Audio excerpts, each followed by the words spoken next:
I'm going to call the meeting to order. Will you join in the Pledge of Allegiance? I pledge allegiance to the flag of the United States of America and to the republic for which it stands, one nation, under God, indivisible, with liberty and justice for all. Good evening. Welcome to the March 6, 2023 meeting of the Westport Select Board. I'd like to start with acknowledging some passings of some prominent citizens.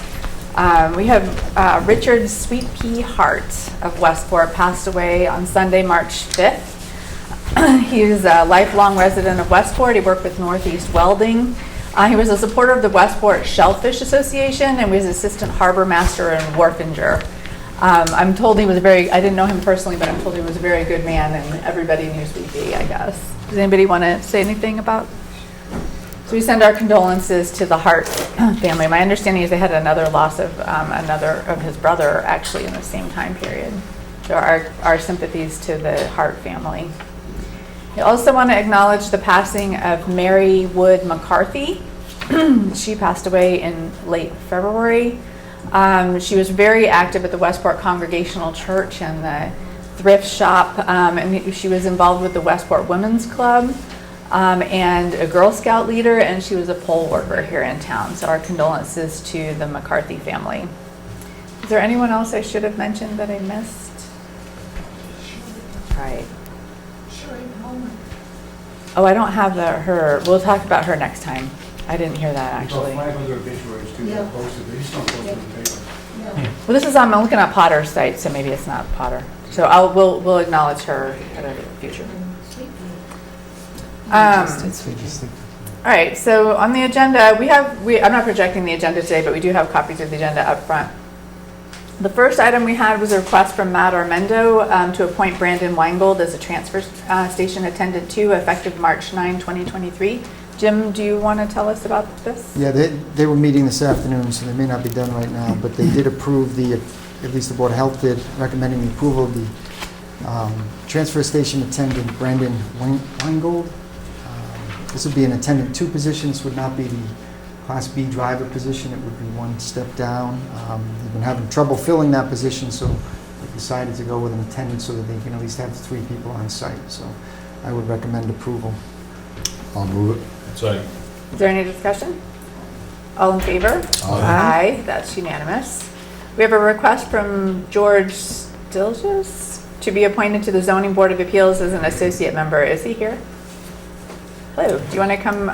You don't have to talk if you don't want to, or you can come tell us a little bit about yourself. Up to you. Okay.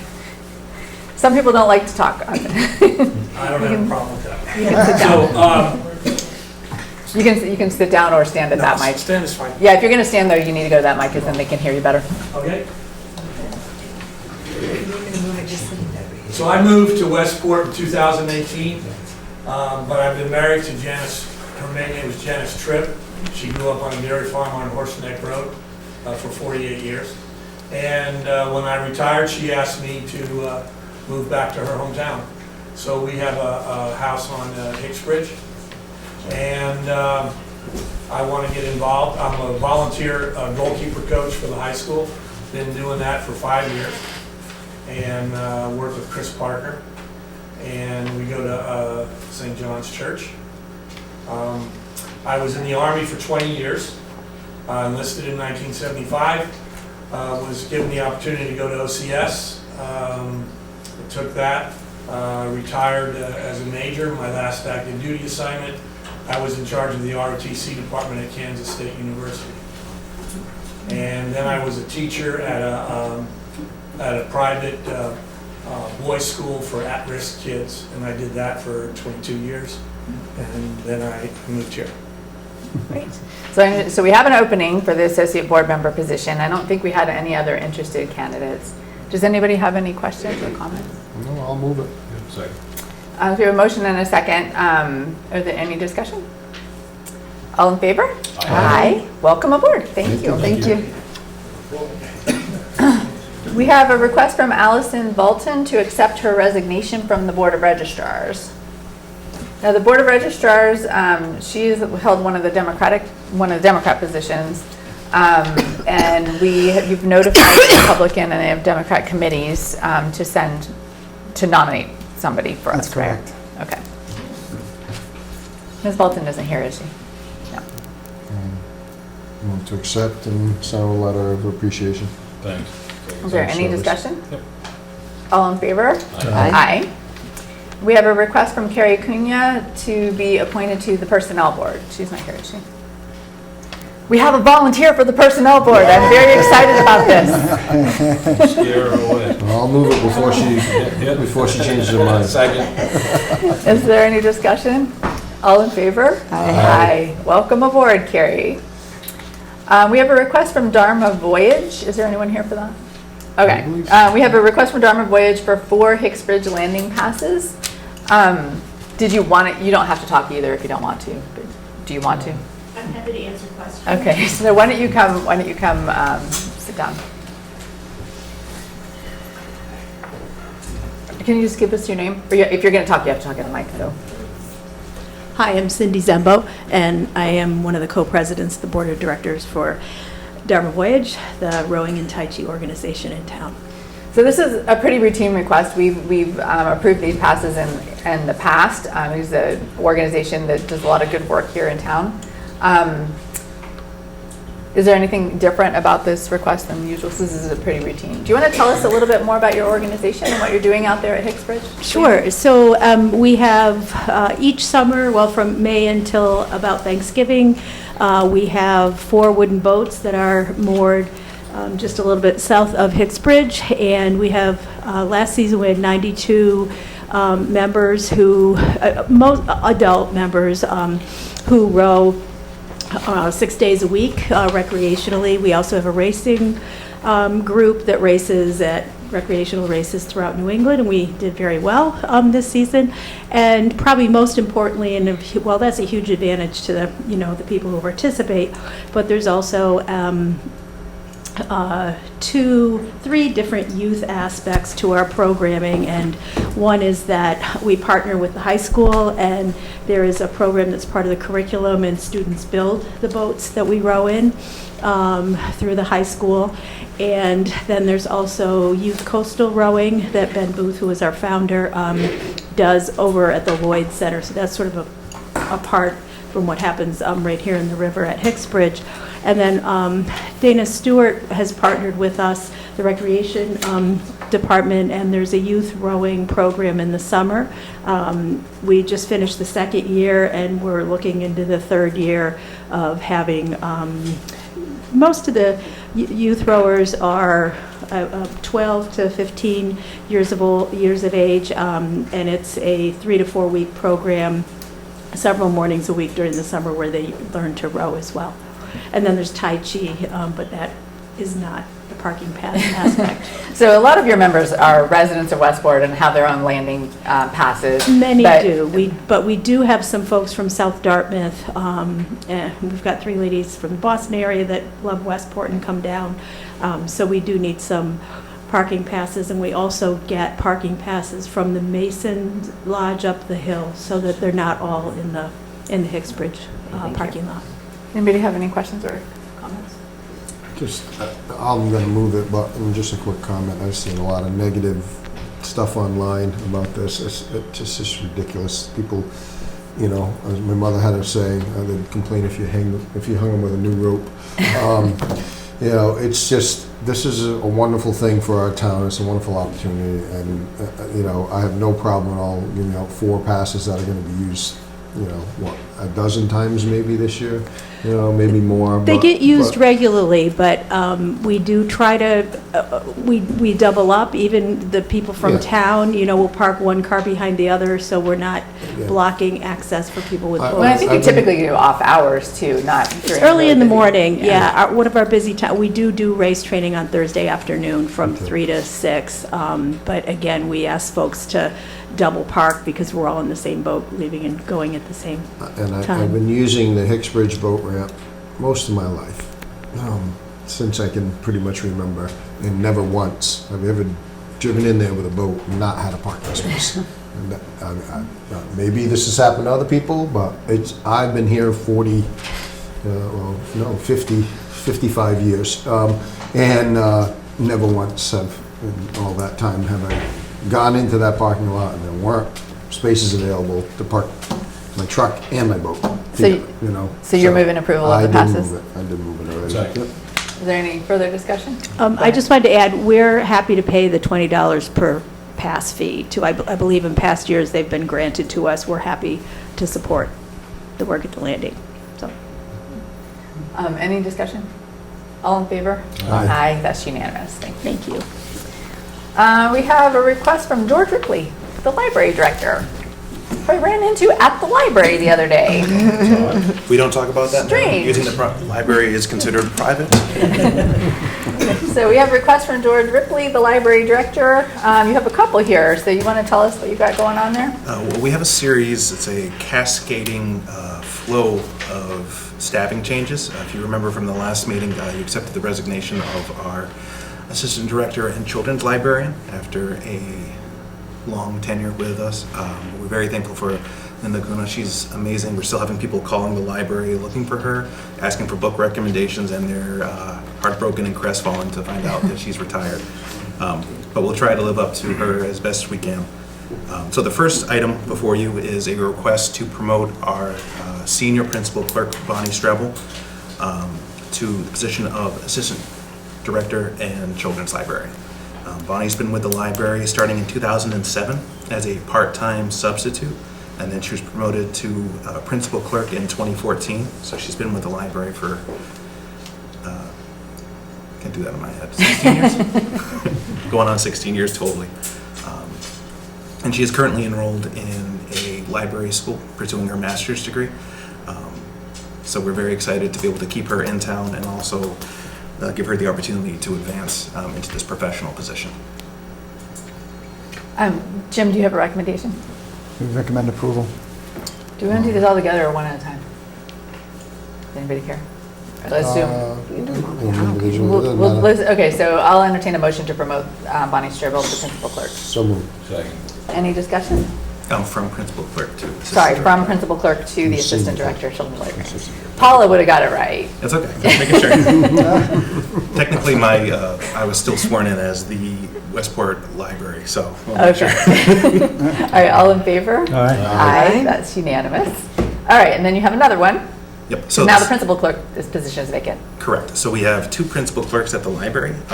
The second principal clerk, we're asking for her hours to go up to 40. Currently, she's at 32. Okay, so this is an increase in hours, not a change in position. Correct. Okay, And the budget? and where's the budget coming from? So currently, this year, it's coming from the savings that we're accruing due to the vacant positions between Linda and this other position while it's filled. Next year, we're looking at savings in the lower pay grade of the position being filled, as well as other cost savings from a lower longevity payment, as well as state aid awards from Boston.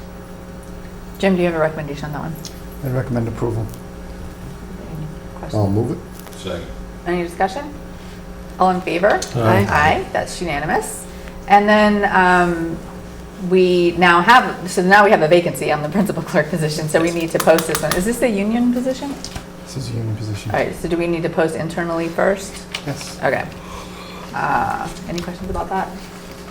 We gotta vote on Do we need a vote on that? I think we do, to Motion vote to- I'll move to it. post Move it. that we post the library principal clerk position. it. Yes, second. Is there any discussion? All in favor? Aye. Aye, that's unanimous. While you're here in the hot seat, anything going on at the library over there that you'd like to tell us about? Well, we've just opened our seed library for the season, so if anyone's interested, that's been going gangbusters. Last year, we gave out 300 seed packets of different kinds. If anybody has any seeds they'd like to donate to the library as well, feel free to reach out to us. We can talk about that. Yeah, last year was absolutely amazing. It was the first time we tried something like that, and we were very happy. We've been having people call, looking for it, waiting. So it is open, so feel free to come by on that. All of our digital offerings that we have available. One of the new things we have is hotspots that you can check out that actually create their own Wi-Fi signal that you can use. As long as there's a cell phone signal, that's really cool. We have some people who use them when they travel or different parts around town. But we're constantly getting new things in, new resources, and we're constantly trying to expand that digital reach too. But we still have all of the best books, and if there's anything that we don't have in the building that somebody wants, we can literally have it ordered from anywhere in the state in about a week now. So it's really cool. That's great. Anybody have any questions for George? All right, thank you. Thank you. 3C, we have a request from the planning board for comments regarding the special permit for flexible frontage plat 69 lot 12 at 559 Main Road. I have to confess, I looked on the diagram and I couldn't really tell where this was. It shows 4 lots too, and the thing says 2. So- that was good. So with the flexible frontage, they show a conceptual plan showing that they can get the number of lots. The flexible frontage would actually be a reduction in the number of lots. So that's kind of the draft plan that they're not proposing. This is the property, petty property that is sold to the Budgets Bay Coalition. Oh, okay. And I think the person that was looking to do the horse farm is going to purchase the front of it. So this will allow her to do it without constructing a road. Okay. Is there anybody here on that one? We had a lot of interest at one of these the other day. All right, does anybody have any comments they want to send to the planning board on that one? We don't usually send comments, so. Okay, nothing there. We have a request from Martin Costa to hold the annual Spring Clean Our Westport Day on Saturday, April 15, 2023, from 9 to 12. Martin asked me to put in a good word for me at medical issue today, so I think we all know, I know Sean, he participated before, and so have I helped start it, so just asked to do it again, what he usually does, and so. I don't I also think he puts up the sign, does he? Yeah, the banner, I think banner. that's the I person missed for that. that on the agenda. I'm That's sorry. fine, if you can coordinate the banner, I think we're all okay with that. Yeah, Is everybody okay with and that? second. The banner, okay. All right, so we have, I don't even know, do they have to get our approval? Because they're on town roadways Alright, and whatnot, okay. they park it all over the place. But we really want to encourage you. It's actually fun to go out. I mean, it's kind of depressing with all the little, with all the little 6,000 nips nips, bottles yeah. that you pick up.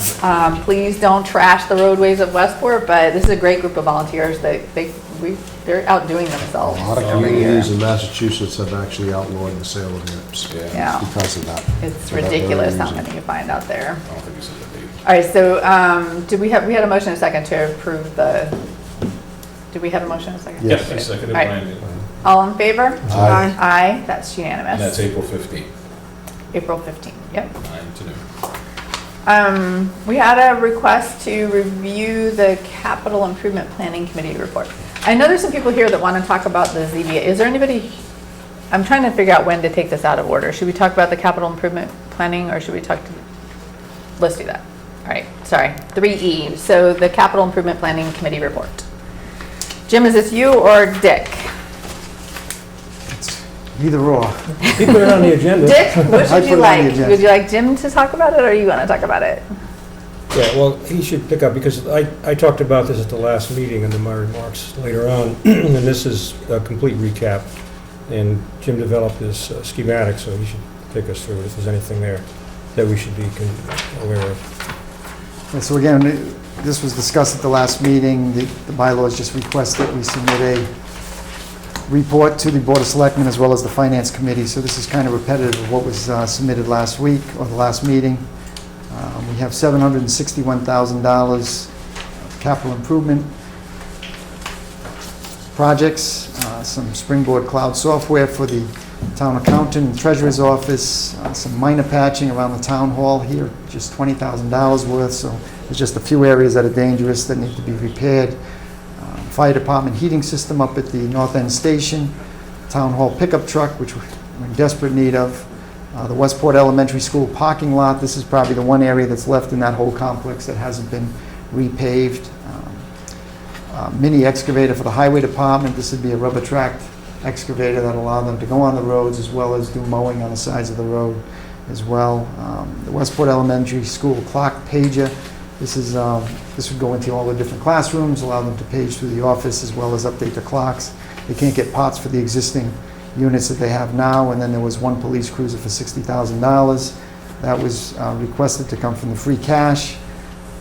There was also 4 other items that have been presented to the APA review group, totaling $382,000. They're looking to move one of the servers from a private office building into the fire station, the North End Fire Station. They're looking to upgrade the safety radio hardware and radios in order for it to be compatible with the broadband, a number of battery backups, and then the school department's requested two-way radios for all their staff at the elementary school, Macumber, and the middle school. There were 3 other projects that are being funded outside of opera and free cash. That's the town hall HVAC and exterior repairs. The majority of that is being funded with grants, and I want to say about $250,000, give or take a bit, has been requested from CPC funds. And that's almost $1 million worth of work there. The cemetery bathroom was previously approved by this board. If you go by the cemetery, they've done quite a bit of work. Diamond's been working on the building. They've reshingled 2 of the sides of the building. They're putting a new window in front. They're currently installing a bathroom at the back of the building. They've been great to work with. They've redone the gates there at the cemetery, all the white gates. They've been refurbished and painted. So it's been a great project, and there's a cemetery tractor that was approved coming from the perpetual care funds. So that is it for the CIPC report. Dick, did you want to add anything? Well, just a couple things to point out. The main thing is this year we've had, because of ARPA, that has really helped us out a lot. The example I'll use would be the police cruises. Police normally are looking for 3 cruises every year. 2 of them were funded by ARPA money, as well as a fire department pickup truck and an Explorer. And also 2 school passenger vans, which they were greatly in need of, and that was through county money. So ARPA, American Rescue Plan Act, for the record, has been most helpful here, as well as the items that Jim has cited down below. So this is something that probably won't happen too often, and we've had a good year in that sense. So this, I think the $761,000 for those that have to be approved at town meeting is relatively reasonable considering these requests in the past. And last but not least, in that ranking that you can see 1A, 1B, that was the feeling of the committee. The 1A was the number 1 item, number B was the town hall parking lot, for example, was the second most important, and so on and so forth. That's helpful information for the Finance Committee. So that's our report. This completes the process, and this has been sent to the Finance Committee, which they request, and they, of course, take a look at this and make any recommendations. And I know the Finance Committee has asked for it before, but you also included a list of some of the stuff that didn't make the cut, Yes. right? Do you want to talk about any of those things? Well, those are the unfunded so-called down here. Now, there are some possible grants for a few of these things, like the Recreation Annex Playground. And then the Westport Elementary School boiler to the tune of about $1 million. We're hoping to get Green Communities grant for that. The other ones, you can see the library HVAC, that can go another year. Fire station, this fire station on Hicks Bridge, exterior siding. Believe it or not, it's time to have one of the sides siding. And the bicentennial playground. So these are the ones that, it's just, if we put them all together, it'd be $2 million. We don't have that. So the ranking here is important because these would be first on the list for discussion next year. And this way, the various department heads can look at that and say, okay, I didn't make it this year, but next year, I'm on the list. And that's a good process, and it keeps people pleased with the integrity of the process. So that ranking of the unfunded it shouldn't be left beside. It's important. Anybody have any questions or comments? We're going to talk about the article in a minute, but the article in the warrant is basically that 761. That's right. Any questions or comments on the CIPC? Okay, thank you, gentlemen. So is this recommend approval, but what are we approving? Well, the report has to be filed. Well, we're going to approve it on the town meeting warrant, so I think we can wait till then. Well, the warrant, because the warrant article needs to be approved, but the report is just a report, right? We don't have to accept it. That's correct. Okay. All right, thank you. All right, so then we have the town meeting warrant article discussion. So there is a summary list of the town meeting warrant articles. There are 35 of them. We're not going to talk in detail about any of them, but we're going to skim over them. I know there are people very interested in Article 32, so we're going to start in Article 32.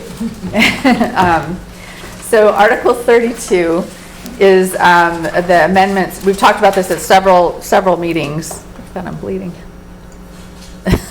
I don't know what I did to myself. I've got blood all over my arm. So Article 32 is the one we've been talking about for the personnel bylaws. So 32 is to add, no, I got it. It's, yeah, actually I could use a tissue or a Band-Aid or something. Oh, I thought you had to do this. Sorry.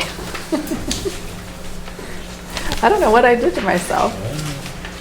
So I'm trying to go to Article 32. So Article 32 is to see if the town will vote to amend the personnel bylaws. This is to change the animal control officer and assistant animal control officer, and then also the zoning board administrator that we've talked a lot about recently, and assistant to the director for council on aging. So I want to just acknowledge that the process for making these changes to these positions is complicated and confusing. It is not clear who has authority to add these non-union, these personnel board positions. The people who are requesting these things have to send a lot of meetings. Thank you. They have to attend a lot of meetings with a lot of different people. It's a confusing and frustrating process. We saw a lot of that frustration in these several meetings that it took. It isn't clear who has the authority. It's never been clear. So I think we do need to look at a way to make this a little easier and less frustrating, but right now this is what we have. So I know as part of that frustration, Mr. Menard was I'm going to put words in your mouth, but I'm going to let you have a chance to say something if you'd like to come up to the mic. But he was very frustrated because it's a very frustrating process, and he came to us probably 3 times. He went to the personnel board several times. It was a frustrating process. So he was frustrated, and I'm going to give him a chance to talk. But we have not yet accepted the resignation that we got from Mr. Menard. And so I'm hoping that we can hear from Mr. Menard whether he would like us to consider his resignation or whether he wants to keep working on this frustrating situation. And we are supporting, I believe we're going to support these articles at town meeting. Did you want to say anything? Yes. You got to go to a mic though.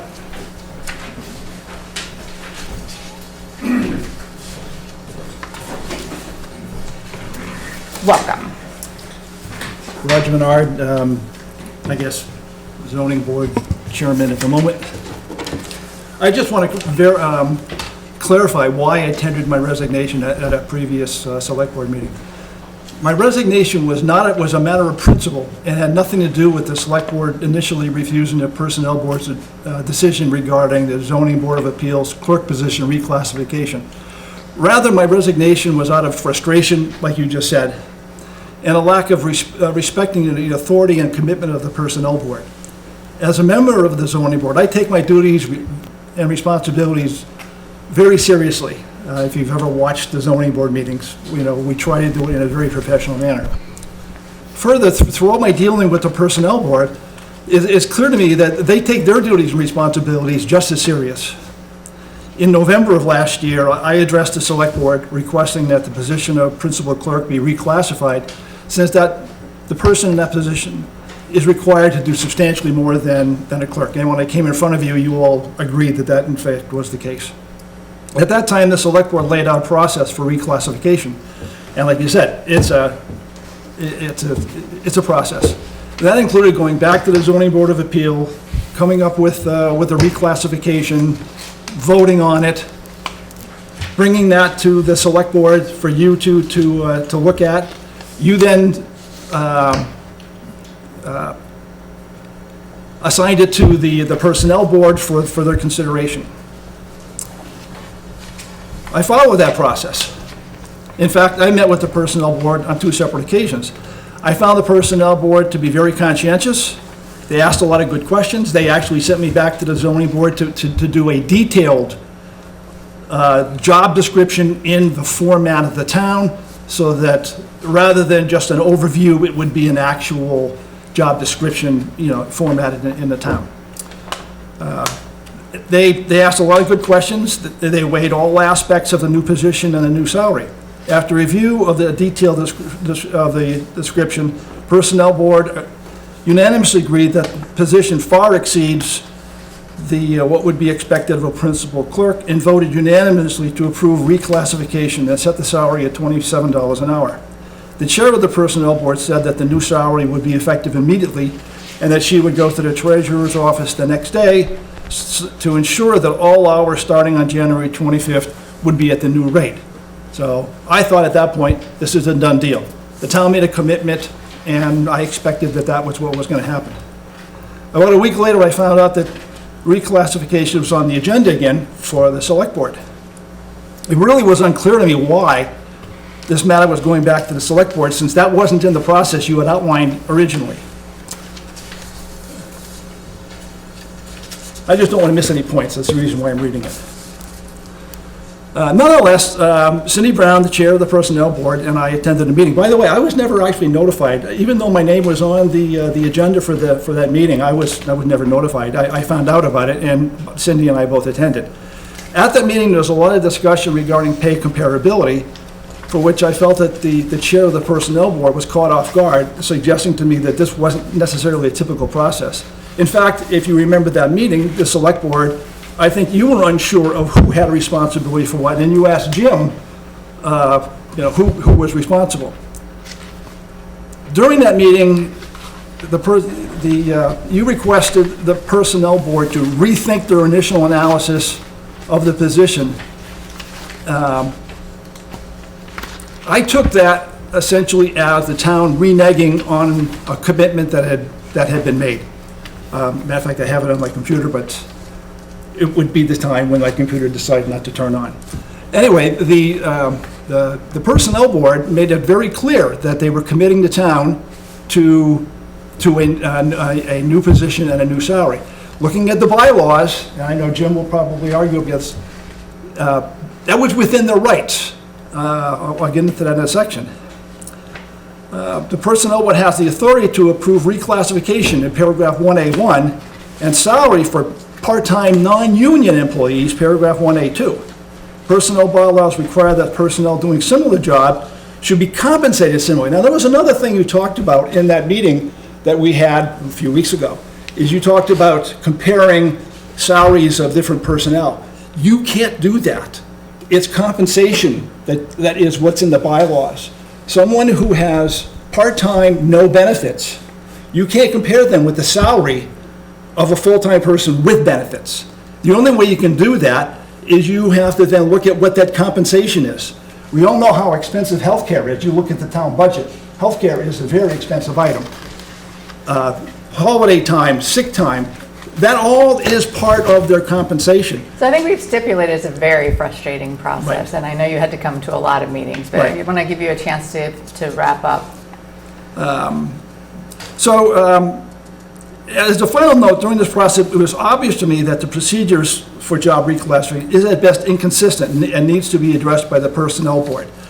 Like I said, my reason for tendering my resignation was not the fact that you didn't approve the job. That's, that happens all the time. What really, really bothered me was essentially what I felt was the town reneging on an agreement that had already been reached. And as a man of principle, I just couldn't tolerate that. Now, and I have no problem, I stand by my resignation. I'm not happy with the way I did it. I think it was a little bit too much of a grandstand, and I don't believe it got across my point back when I tendered my resignation, that I'm not really arguing about the wage, I'm arguing about your process and my feeling that you violated the principle of when the town makes a commitment, that I expected the town was going to abide by that commitment. So that's really. So would you like us to consider your resignation at a future meeting, or are you withdrawing your resignation? I talked to Jim about this, and I talked to Mr. Brewer about this, that you have two options. You can either accept my resignation as of now, or if you can ask me to rescind, and I will consider it if you agree that you made mistakes. And let's face it, we're all human. We all make I mistakes. just want to be clear, we can't actually accept your resignation today because it's not posted on the agenda, so. Okay. Well, that's right. we I was kind of consider- surprising it didn't come up on the other part of the agenda, so. We didn't put it on the agenda. Right. We were giving an opportunity for you Okay, so to come before us. okay. So it sounds like you are not withdrawing your resignation. I am not withdrawing my resignation. Okay. I do want to note for the record that we did at that meeting, we referred it back to the Personnel Board. 2 weeks later, we came back and we did authorize and approve the request that came in at that meeting. So I just want to be clear that we did end up with what you wanted, although it was a very frustrating process for everybody. Right, and just to add on to that just a little bit, I attended that meeting because you hadn't approved my resignation yet, so I still was obligated, I think, to carry that through. And again, the Personnel Board looked into this, and they didn't just wave their hands at it.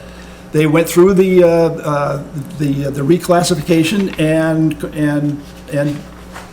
came to the conclusion that their original decision, they stood by. By the way, since then, there has been a zoning board meeting that I chaired. And of course, in all fairness, I had to address everybody that's saying, I tendered my resignation, but it hasn't been approved yet, so officially I am still chair of the zoning board. And until something happens, then that is still, so. Thank you. That's it. Did anybody have any comments or questions? Is there any way we could make a motion to ask him to reconsider? You can move whatever you want. Or at least have a vote of the board that we would very much like you to reconsider your resignation. And I don't know how the rest of you feel, but I feel you're an invaluable part of this team.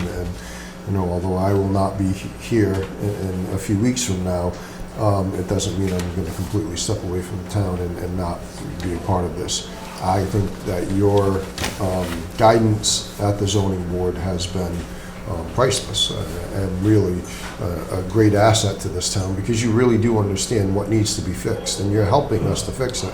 And unfortunately, sometimes there's miscommunications, and you have to understand, sometimes we don't even know what the process is.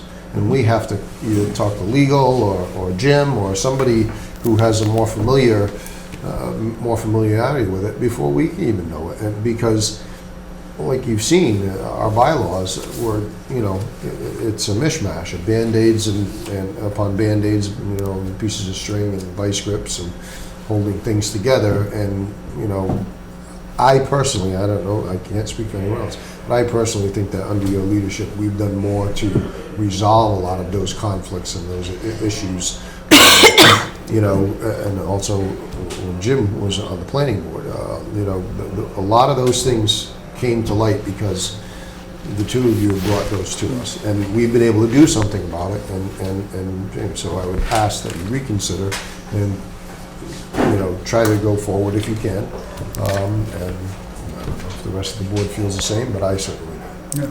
Thank you, Mr. Doctor. Did you want to say? Yeah, I was just going to say, in my conversation with Mr. Menard, I did acknowledge we made mistakes at our end. And speaking for myself, I was not as conversant with the bylaws of the Personnel Board. And of course, the Personnel Board hadn't met in a long time and just been reconstituted. No excuses, but I do apologize. I'm speaking for myself now in that regard. But I did say at the time when we approved the position, we've been around the horn a lot on this. Enough is enough. It's the right decision. I support the Personnel Board, and now it has been done. So you had a motion to ask him to reconsider. To Do we have a second to that motion? Second. Is there any further discussion?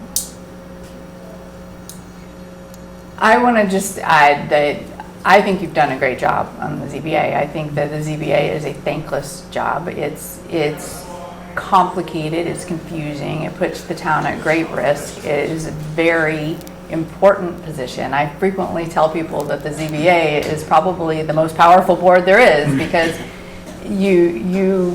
it's kind of under the radar. People don't really know what you do until you're there. I know you put in countless hours. I know you spent a lot of time volunteering. I don't appreciate the way that you did that, but I do appreciate that it was very frustrating. We were all frustrated. It's not as straightforward. So I do apologize for bringing you to that point, and I'm glad that you did come back and you talked to us cleanly, so thank you for that. So we have a motion and a second for ask Mr. Menard to reconsider. All in favor? Aye. That's unanimous. We'll let you think about that, and we will talk about that at our next meeting. Okay, we can't do it now.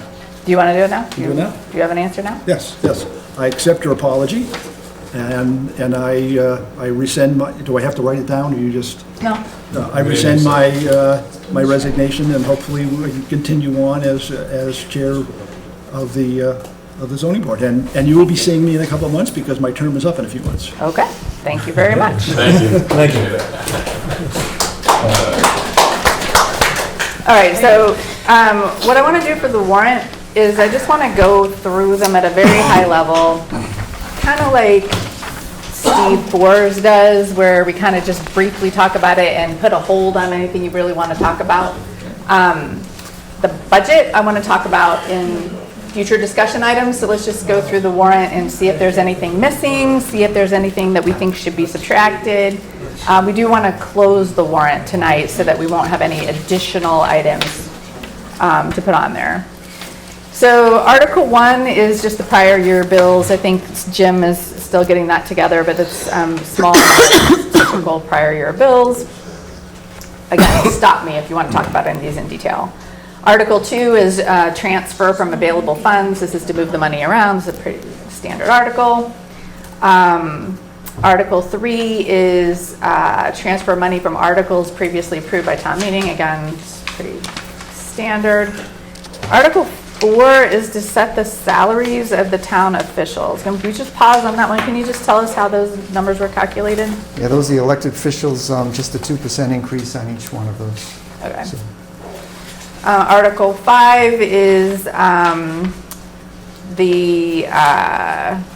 letting the treasurer pay bills, right?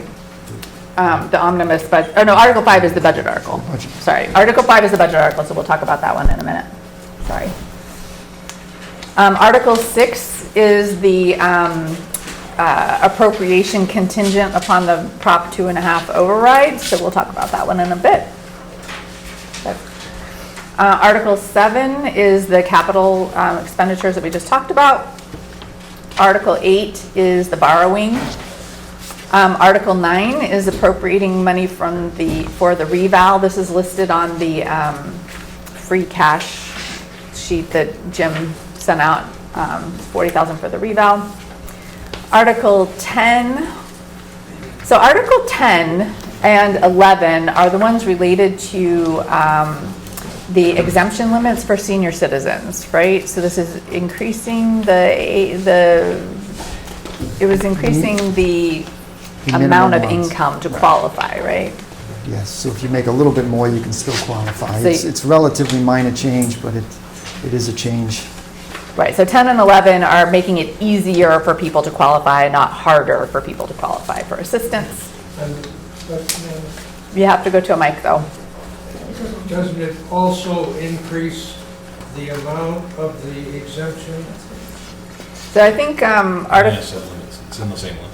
it's Article 10 is the amount of the exemption, and Article 11 is related. The eligibility. The eligibility, yeah. Okay. Article 12, I have to admit I didn't understand. So this is, Article 12 is to authorize the town clerk's office to remain closed on Saturdays. I didn't understand that. So this is being accepted by most clerks in the state. Right now, Saturday is considered a working day, so if this is approved, it would no longer be considered a work day. So for some of these local elections, state elections, they could close on Saturday as opposed to keeping it open. All right, so this is bringing us up to most communities in Massachusetts, sounds like. Article 13 is appropriation of $150,000 to fund expenses related to the former high school buildings, so maintain, sell, or reuse. This is appropriating from free cash to that. That's correct. This was Artic- done last year as well. Yeah, we had that last year. Article 14 is $27,900 from receipts reserved to be used by the Board of Health for equipment. Article 15 is the Marine Service Enterprise Fund. Article 16 is the Waterline Enterprise. Article 17 is the Town Beach Enterprise. Article 18 appropriates for the community television budget. Article 19 authorizes all the 19 and 20 are related to the revolving funds, right? So 19 lists the changes in the revolving funds, either new ones or increases, and 20 is just the standard revolving accounts being repeated this year. Article 21 is the CIPC. So are we going to invite them to come to a future meeting? CPC. CPC, sorry. So Article 21, Community Preservation Fund. Are you going to come to a future meeting? Or you? No. No? Just trying to get room for him to get out. That was a coincidence, sorry. Okay. Are you going to come in at another meeting and talk about it, or no? If I'm invited. Do you want to? No. No. Okay. Honesty. Finance committee's enough. We will allow, if the CPC would like to be on our agenda sometime between now and team meeting, we would welcome them, but otherwise they do a pretty good job vetting all of these things. Article 22 is an appropriation of $30,000 to be used for state and federal matching grant. We have a need sometimes a grant match. We did that last year too, didn't we? We did. Yes. And we ended up using some of it, and we were able to get a lot more money because. So Article 23 and 24 are related to the municipal light plant. So we are going to have them in a future meeting to be determined. But Article 23 authorizes the creation of it's called a municipal light plant, but this is the way you get a utility set up. It's a utility that will for broadband. You'll recall we voted on this at the last town meeting. This would be the second vote. It only authorizes it. It does not require that we end up with it, right? So we still have plenty of leeway before we get to there's actual utility. And any funds that would get expended in order to get it off the ground would have to be voted by the town at a town meeting, at a budget. If there were any town funds that were being towns, used for yes, that, exactly. they would, yeah. Exactly. Article 24 is related. So Article 23 authorizes the light plant so that that entity can exist. Article 24 petitions the general court to allow that entity to take in funds. And so the way that the light plant works is it can bond out for the broadband, but it would be completely separate from the town operating budget and the town bonding and everything. So 23 creates that entity and 24 authorizes it so you can take in revenue and you can bond, and it's completely separate for the town. So we are going to have another meeting about that. Article 25 appropriates $30,000 to be used by the Personnel Board for an employee wage study. So we talked about this at one of those meetings about how confusing it is. One of the confusing things is we do not have good comps to understand whether our employees are over or underpaid. I personally believe they're probably underpaid, but we don't know that yet. And also update the personnel bylaws. Well, we would have to, so we'd want to use the study to prepare the study and prepare for an update, and then any bylaw update would be future. All right, so Article 26, I want to pause. So Article 26 we have here related to the long-term building committee pertaining to the old high school, but we don't have a draft of an article, and we're closing the warrant today. We sent you a draft. We had a draft. We had an original one a month ago. We never finalized it. We didn't finalize it, but we had a draft of it. Was there a draft? All right. I don't think there was much we needed to really do other than send it to legal and make sure that it was. So when we talked about, Article 26, so the idea here is it is a discussion article, right? Yeah. So it would be discussing at town meeting what you'd be able to, what the citizens at town meeting would want to be done with the building. Yes. We did talk to the moderator. The moderator discouraged us from putting this on the warrant, but it is allowed on the warrant. I think the primary reason that he was discouraging it, and I personally myself would discourage it, is that there's no action for town meeting to take. I think there's I'm going to let you talk, Brian, but there's a really good idea that people want to get input, right? You want to hear from the people involved, hey, what should we do with this building? And so there's that. But town meeting format, in my opinion, is not a great place to have that discussion, but other people can disagree. So I actually don't want to put Article 26 on the warrant personally, but that's just me. So now, Brian, do you want to talk about why maybe we should put Article 26 on the Well, warrant? it's just, we've gotten to a point where we have to either move in one direction or another. And you're asking basically 6 to 7 people who regularly attend these meetings to make that decision. And then it comes back to this board as 5 people to make that decision of how we do that. We just don't feel that, given, the fact that it's 12 people who are going to make a decision for 17,000 of whether or not we divest ourselves of or invest in this property. And we really feel like town meeting is the most appropriate place to at least get a start, to understand, is there an overwhelming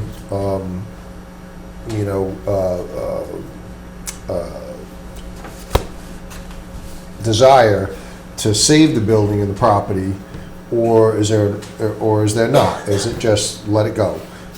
We feel as a committee very strongly that it would be a huge mistake to divest ourselves of such a valuable property for the mere fact that this particular year we don't have the money to spend on it. That's really we feel a short-sighted way of doing things and saying, budgets are tight, so we can't save this property that may be worth, on the high end, 11 million, on the low end, 3 or 4 million.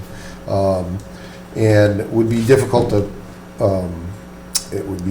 to sell. It would create a ton of other problems for the town. And what do we do about we don't have the fields now. We don't have administration buildings for the school administration. We don't have an opportunity to take a property that has a public water source and redevelop it into something that the town could use. We felt that it would be, as a board, felt that it would be more appropriate to do what we could to look into saving the building and maybe getting, even if it's a private, public, investment, getting some grant money, getting some, we have housing, affordable housing involved, we have the Council on Aging involved, we have other entities involved that maybe we can, save the building, save the property, because, we're not going to ever get a 20-plus acre property in the dead center of town ever again. If we divest ourselves of this property and sell it, it's gone. It's never coming back. We'll never have anything like this. So we felt very strongly that it should be saved, but we also felt that we need to bring it in front of the town meeting to discuss it first off. And that's the biggest reason, is because on town meeting floor, the people who are going to either authorize or not authorize it can sit on town meeting floor and give the reasons why they think it should be saved or why it shouldn't be. And we can get a much better feel for that and then know which direction to go forward once we have this vote. And again, although it is not an actionable item, it will trigger action in the future if they decide, yes, we don't want to divest ourselves, we do want to continue to invest in this property and do something with it, or yes, we do want to divest. If there's a clear message and we know which direction to go. But quite honestly, you're asking 12 people, this board and maybe 7 others on the other board, to make a decision that will forever impact this town. And that's not something we want to do without a full engagement of at least town meeting floor. So that's the reason that we really felt an article on town meeting floor would give us an opportunity to debate it, to talk about it, to discuss the pros and cons of it, and really make a better informed decision once we know what a broader spectrum of the public feels about it. So that's the reason I support it. Thank you. Anybody else have any? If you're you have to go to a mic and line up. Anybody on the board have any? I would ahead. just like to comment that I just don't understand how this is going to work in a town meeting setting. I mean, this could go on, and you can't, there's no question to call, so how do we stop it from going on for an hour and a half? Well, I think there is a question. There is a question. The question is on the order of, you know, should we pursue renovating the building or sell it, I think is Yes. the question. So there would be there technically could be a way to stop it eventually. Yes. Yeah, because it is a question, and it's asking for a vote. And so if it got to a point where it was overtaking town meeting, I'll personally call the vote on it. You know, I don't, you know, if it gets to a point where it's just being belabored, you know, we can easily call the vote and stop it and have a vote, and that's it. So I don't see that really being. I mean, in my mind, it just doesn't seem like the right setting. I just feel like in town meeting, it's just going to totally overtake it. But if there's a question to be called, I suppose that is the way to stop it. Roger Menard. Wait, I haven't called on you yet. You gotta frustrate him. All right, Mr. Menard. Roger Menard, 340 Robert Street. I didn't understand, I thought it was just going to be a discussion at the town meeting. I think it's an appropriate thing to vote on, so that you know which way the town is leaning, because like you said, you know, a handful of people making a decision as enormous as this is, you know, everybody has their own idea of what should be done with that property, and I think hearing from them is an appropriate thing to do. I'm going to let, while Betty come over, so one of the thoughts I had, a previous town meeting already authorized the sale of the building. So there was a discussion at a town meeting that authorized the sale of the building. Now, that doesn't mean you have to sell it, because it just authorized it if that was the case. I find it highly unlikely that we will get new or different or unique information at that town meeting that we haven't already gotten from all these hearings and things like that. Now, I do hear you say, though, what the difference we would get is people's opinion. You'd get an opinion of the voters at town meeting that maybe you didn't have before, or at a greater number than what you had before. A much greater number. Yeah. Betty? Betty Slade. I think it depends how it's going to work on how you organize it. And I'm not sure what you're sort of saying. You're just going to ask the question, do you want to sell the building? Do you want to keep the building? Okay, within that category, what can people talk about? And how long can they talk? And is there anybody out there who's going to be able to answer questions like, how much does it cost? So the whole issue with everyone is how much it's going to cost. It's all I hear about. And we don't seem to have those answers. So if they aren't given to us, it'll be a matter of feeling, you know. We do have some of those numbers. We do have some of those. So there will be somebody who can Yes, answer. we do have some of those numbers, at least on a broader scale, and I will be able to answer a lot of those questions.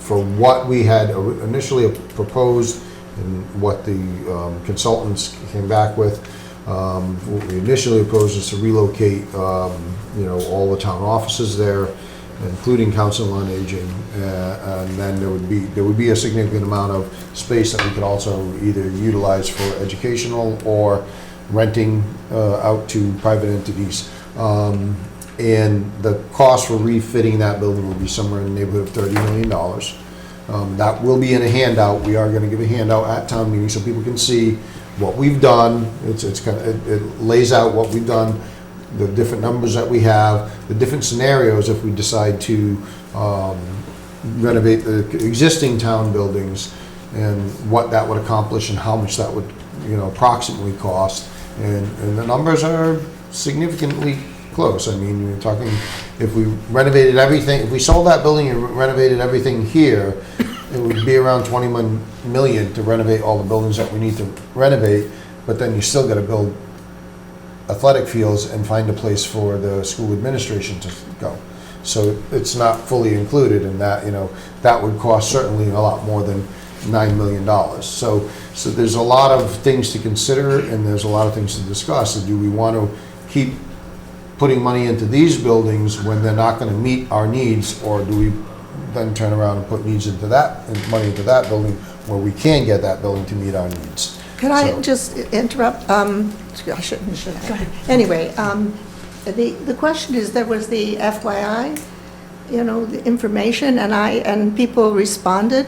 Whatever happened to them, would we be able to see those before town Yeah, meeting? we have all of those up on don't we have those on the website right now, all the different studies? We have all the studies and reports. I don't know if we have the responses for the request for information. Yeah, that Okay, responses aren't If we could get there. those up, that would be. And because it'd be interesting to see people, professionals, who have tried to answer this question. Have you thought about accepting any of those? I agree that it could really be a can of worms if it's not well organized and people on both sides being able to speak. You might have presentations or something like that. I just worry about that. I'd like the idea, I just think it's hard. It would be Town organized just meeting. like any other warrant article, right? So the moderator would allow a brief presentation before for people who've requested it. So the long-term building committee would put together a presentation and present that, and then any materials, and then it would work just like any town meeting where anybody can talk for their 5-minute conversation, and the moderator is probably going to keep reminding town meeting that it's not binding. It won't hold anybody to anything, but people will have a chance to talk. But it'll work just like town meeting, any other article. But I thought there was discussion before about having a survey. There was talk about sending a survey out and Well, asking we've people. had several surveys and with people's ideas of what. Townwide? I mean. Yes, of what they felt we should do with the building. That been done previous.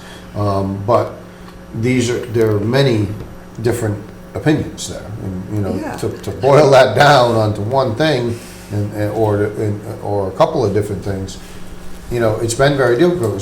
There were only maybe 100 people who responded to the survey. And so it wasn't a huge number of people who responded to the survey and gave a lot of information. And again, you're tasked with divesting yourself of an $11 million piece of property for 7 to 12 people making that decision. I don't feel comfortable making that decision on my own. I would really like to at least have a room full of town residents tell us, do you want to save it or not? Do you want to spend the money or not? And that's kind of what we're asking. Thank you. All right, so what do we want to do? Do we want to keep this article on the warrant, or do we want to not put this article on the warrant? Why don't we keep it on? I mean, if they're really gonna get organized, I think it's better to have a forum or charrette, where people go there specifically for it, because we don't have a problem filling a room for our Route 6 infrastructure. If people go there for specific need, if it's not being dragged out, they're gonna have to sit through 20 articles to get to this.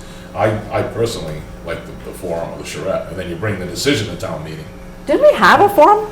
We had several, didn't we? We've had forums, but again, from these forums, what we boil down is that people are all over the map. Some people want to save it, some people don't. That's what's gonna happen. And I get that, but at least there's a vote, whether it's positive or negative, for or against saving the building. And then you can move forward with, okay, if town meeting said they want to save it, then we can move forward with a plan to save it and get people on board with it. I've had, numerous people call me and say, we certainly should never divest ourselves of this property. That would be in this day and age, we could lease it out, we could do other things, but to actually just divest ourselves of the property and sell it outright and send it along down there. This is a massive piece of property. It abuts other properties that we have fields and other things on. It has a town water supply. So in the interest of time, what I want to just talk about, you'd have to go to the microphone. But in the interest of time, I want to, just a minute. In the interest of time, I want to just talk about the merits of bringing the article to town meeting, not the merits of the actual article, right? So I want to kind of limit the conversation to, and I'll let you talk because you got up to talk before I said this, but I want to just limit the conversation to, should we put this as an article on the warrant, or should we not put it as an article on the warrant? So I just want to address what Brian said. Yeah, go ahead. And I agree, the town should decide if they want to keep it or not and spend the money. The problem is, we don't have the money, right? And I think it's the same thing is gonna happen with the school. We voted on the school, but we didn't have the money for it, right? We didn't have the money for their administrators building, we didn't have the money for the fields. So you're gonna get their opinion, but in reality, you're never gonna be able to give them what they want. The town says they want to save the building, how are we gonna pay for it? Then we have to go forward with a plan to figure out how to pay Right. for it. But truly right? pay for it, like And you truly truly, paid for the high school. the only way you're gonna which pay we for it didn't is the fully way pay we for. paid for the high school, is to do an override and But we debt voted on exclusion. it without I didn't vote on it, I wasn't was not a resident taxpayer at the time. But when it was voted on, you should have said we needed a override. When it was voted on, you said you had the money figured out, but you Wait, I'm didn't. sorry, what are you talking about that was The voted school, on? I'm just saying the school. Like, No, you this is didn't- the old school we're talking about. But not I'm the talking new- about the new school, right? The new school was properly voted and we did discuss. Right, the but you didn't- Townwide vote. But you didn't fully disclose that you couldn't afford administrative buildings or build fields. Well, And that's that- why we want to keep the old school, so we have the administrative buildings and the football fields. But we don't have money to pay for any of that. My biggest problem here, the whole thing, is people have a lot of really great ideas about how to use a school, but does anybody have a plan for coming up with $30 million No, we don't. to renovate it? That's And why to address that's the Brian's problem. idea.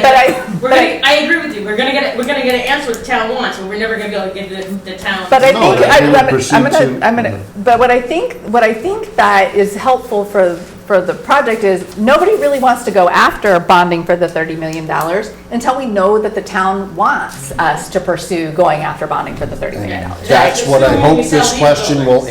answer. That's what you're trying to accomplish. That's is what we're trying Should to we accomplish. keep doing work to But I think keep it finding the needs to be clear to funds? the town that if we decide as a town to keep the building, that we This is then what as it's a gonna town have to figure out a way to pay for it, And else we're gonna have to sell that it. is in the description of why we, Okay. because there's gonna be a handout at town meeting, okay, besides the warrant, but there'll be a handout explaining why this article is on the town meeting warrant. And we have that, most of that written, it needs a little editing, but most of that's already written and done. We also have the question worded and how it was gonna be presented. I don't think anybody really objected to the way we had it worded. I think it was fairly straightforward. So we have all that done. It's just, again, we want to have a town meeting vote to And that's know, important. should we I pursue just think it's an override article to Please. pay for this, or perhaps some private investment along with an override article and other Can you do that possibilities. simultaneously? So if the town agrees, let's say the town says, we wanna save the building, can you go for an override right then and there, where you No. tell the voters? No, No. that would go to next, Okay. that's why Because there we're, that's can be why, no override. but wait a minute, that's Well- why we're appropriating another $150,000 for this year, so that the school administration can stay there while we pursue that. And then hopefully by next year, we'd have all our ducks in a row Okay. and a plan and ready to go forward with an article at town meeting and then put it on the town-wide election. All To right, see so- if they would do that. That's the process. So- And So I don't the wanna go question through that before- process if they don't wanna do it. It's not worth it to go through the process. All right, Thank you. Yeah. So the question before us tonight is, do we want to put this article on the warrant or not? Brian would like to keep this article on the warrant. And I don't want it, but I will support keeping it on the warrant because I think you've made a good case and the committee has made a good case, but I don't like it. I will support it. Go ahead. I have some doubts about this, and I don't know how it's going to work out, but I think the idea is worthy, and if the town moderator is okay with it, I'd put it on there, and just got to hope it goes in a way that's productive, because I think you can get a lot of helter-skelter here, and we'll end up with no further off than we already are, as you had indicated earlier. But, you know, I'm not against hearing people, and this is a place to go to hear people, and so I'll vote to support it, but I do have my doubts, but I don't want All right, to. so- Again, I would ask that, I would move that we leave this on the warrant. Well, I think we're going to leave it on we'll just vote them all together unless someone wants to move to take it off. Okay.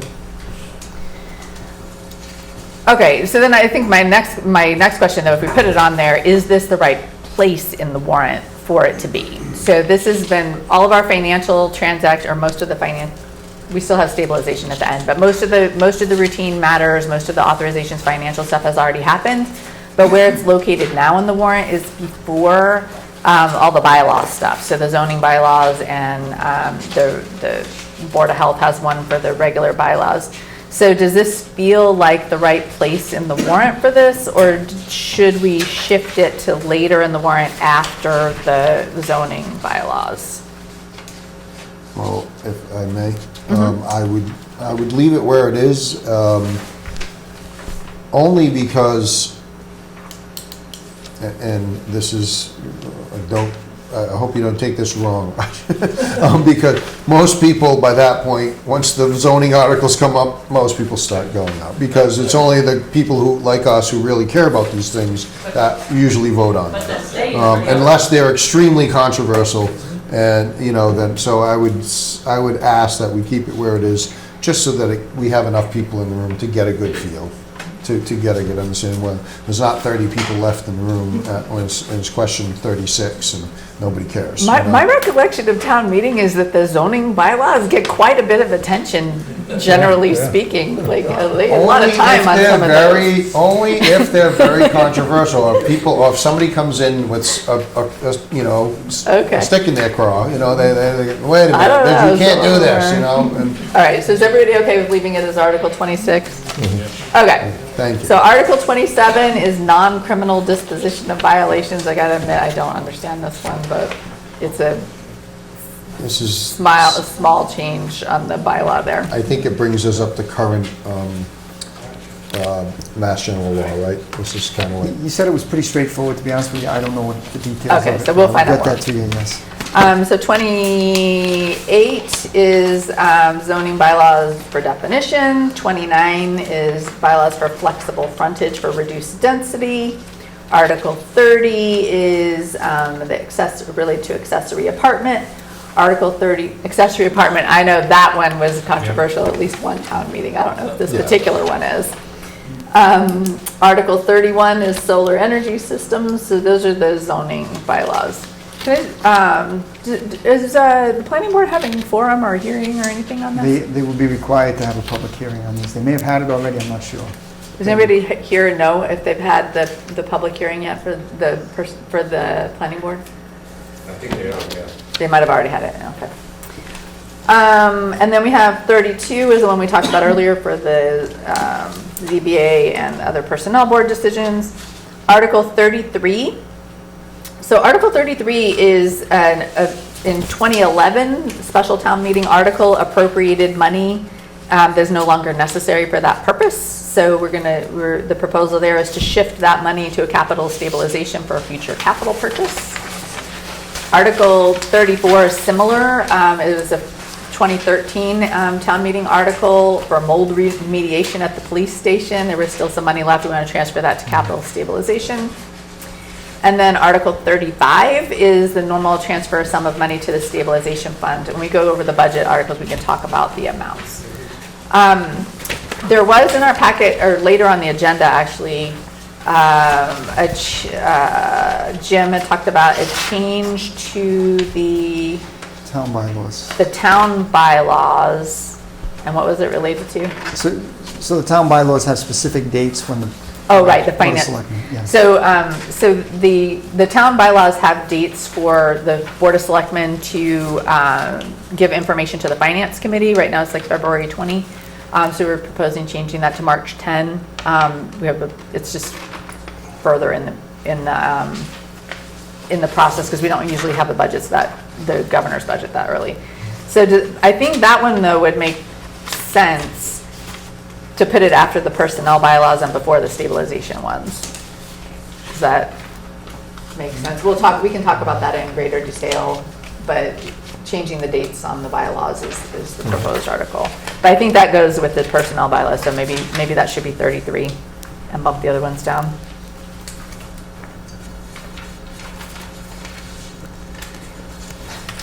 Are there any articles that people were expecting? We did not have any petition articles. Were there any articles that anybody was expecting or thought that we might have on here that you didn't see? I don't have an answer to that question. The answer is, well, I was looking for that. I would like to go back and talk about Articles 3 and 6. Okay. In greater depth. And I should have brought it up earlier, but I figured you wanted to go through the whole rendition first. Yeah. And the thing that's on my mind is the override question. Yep. The way we're doing this, and I assume it's correct, I find the order to be interesting. Article 3 is the budget. Article 5. Article 3 may come off. That's usually one where we have remaining funds in some of the old articles, where if we appropriate $30,000 for an excavator or whatever, and we have $5,000 left, we've reappropriated that money at past town meetings. I don't have anything right now, but Nicole is going through that to see if there was Okay, any. I thought that was going to be filled in. Yeah, Article 5 is the budget. Okay, regardless, Article 5 is the budget, we go through that and so on and so forth. People put holes on various items. But that's the budget as we know it today. Article 6 is the one that is the override discussion. We're coming up with a second budget that would be contingent upon a passing of an override to make that budget viable. Correct. However, and I'm sure everybody will understand that, although the word override isn't mentioned, but then in the motion, it's talking about what I just said, the contingent appropriations coming from taxation, so on and so forth. And then it says, in the last part of that, provided that the vote taken hereunder shall be directly contingent upon passage of a Proposition 2.5 ballot question under the provisions of Massachusetts General Laws. Now, the way this is worded then, at this meeting, we will be discussing the worthiness of the second budget, for lack of a better term. But we're not actually recommending an override in this motion. No, so Article 6 is appropriating money if an override vote passes. The override is a ballot question. Appropriating the money is a town meeting question. Yes, but this doesn't talk about taking a vote to put it on the ballot. The town meeting doesn't have to vote to put it on the ballot. We would vote to put it on the ballot, the select board.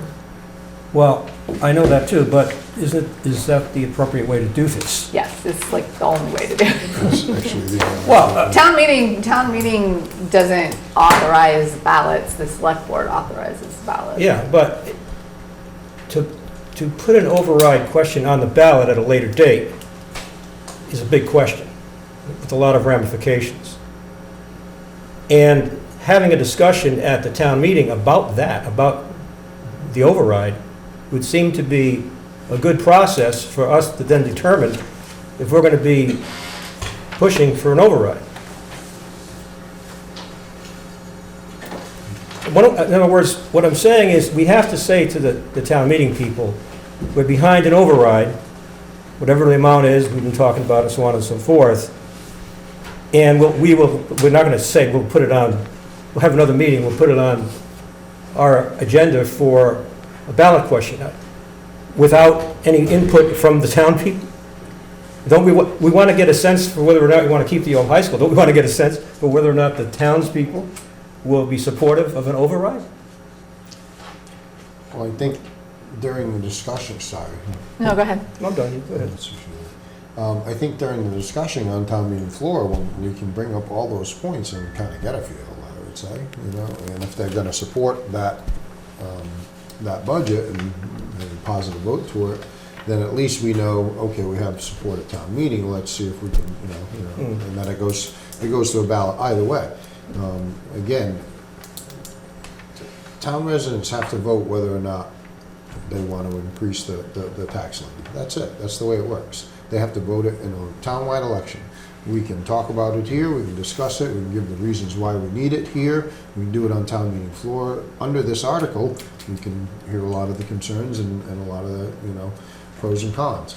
But again, either way, it's going to be on the ballot, and they're going to vote on it Well, townwide either what way. Dick is suggesting is maybe not, right? So what you're suggesting is if we ask town meeting, using the same, and tell me if I get this wrong, using the same logic that we just had for the building discussion. If town meeting says, no, we don't want an override, then this board could decide not to Put it on to ballot. call a special election, put it on a ballot, right? Right. So my opinion, I'm just one, I'm 20% of the board. It's not as important to me whether the several hundred people that show up at town meeting want the override question. It's more important to me that the several thousand people who vote on the ballot have a chance to vote on it. So, like, I can envision a scenario where you have, 300-400 people at town meeting, and maybe that vote would go, yeah, we don't think there should be a ballot question. I myself personally would still call for a ballot question, and then we could debate that as a board. So it wouldn't impact my personal opinion about we should have this ballot question and this board should talk about the ballot question. It might affect other people. Well, if I could respond to that, from my point of view, to hear the comments of people, pro or con, would have an influence on my desire to vote for a ballot question later on, or consider other alternatives. I mean, we want it to pass. I hope it does, but I would feel more confident of its success if I heard from 300 people at town meeting saying, yeah, we got to go for this, this is important. And I would give me pause if I didn't hear that kind of response. And you think you'd need it in a different question than this article? Well, I don't know if the question is that important here, as long as we understand it. I think the way this is worded, it might raise a lot of eyebrows as to, what are we talking about here? Are we not going to vote on a ballot question? And the answer, as you have said correctly, no. And if we haven't done that in the past, we just take it upon ourselves to decide that it's on the ballot at a later date, that's fine, and that's consistent with past practice, I guess, although I think I recall voting on these matters in the past, but maybe not. So I think we have to be clear that here, this article is really talking about the override. This And let it article is flow. talking about the appropriations if there is an override. Well, no, that's poppycock. This is about the override. This is the override. This is we're 0 for 17 in overrides in this town, and if we're going to get this approved at the ballot, almost 0 for 17. Debt Then exclusions were overrides, and we've had quite a few debt exclusions, Well, so we're not override- over 17. overrides are I know. different. I'm talking about override. No, we are. Just a straight According out to Mr. Hartnett, so far, yeah. we're 0 for 17. I'm saying that we have to be clear that if we believe in it, we ought to promote it, we ought to have a good discussion about it, and hoping that the discussion is positive, then with zeal, we can put it on the ballot for a later vote. It's got to be done in 90 days or something, as we know.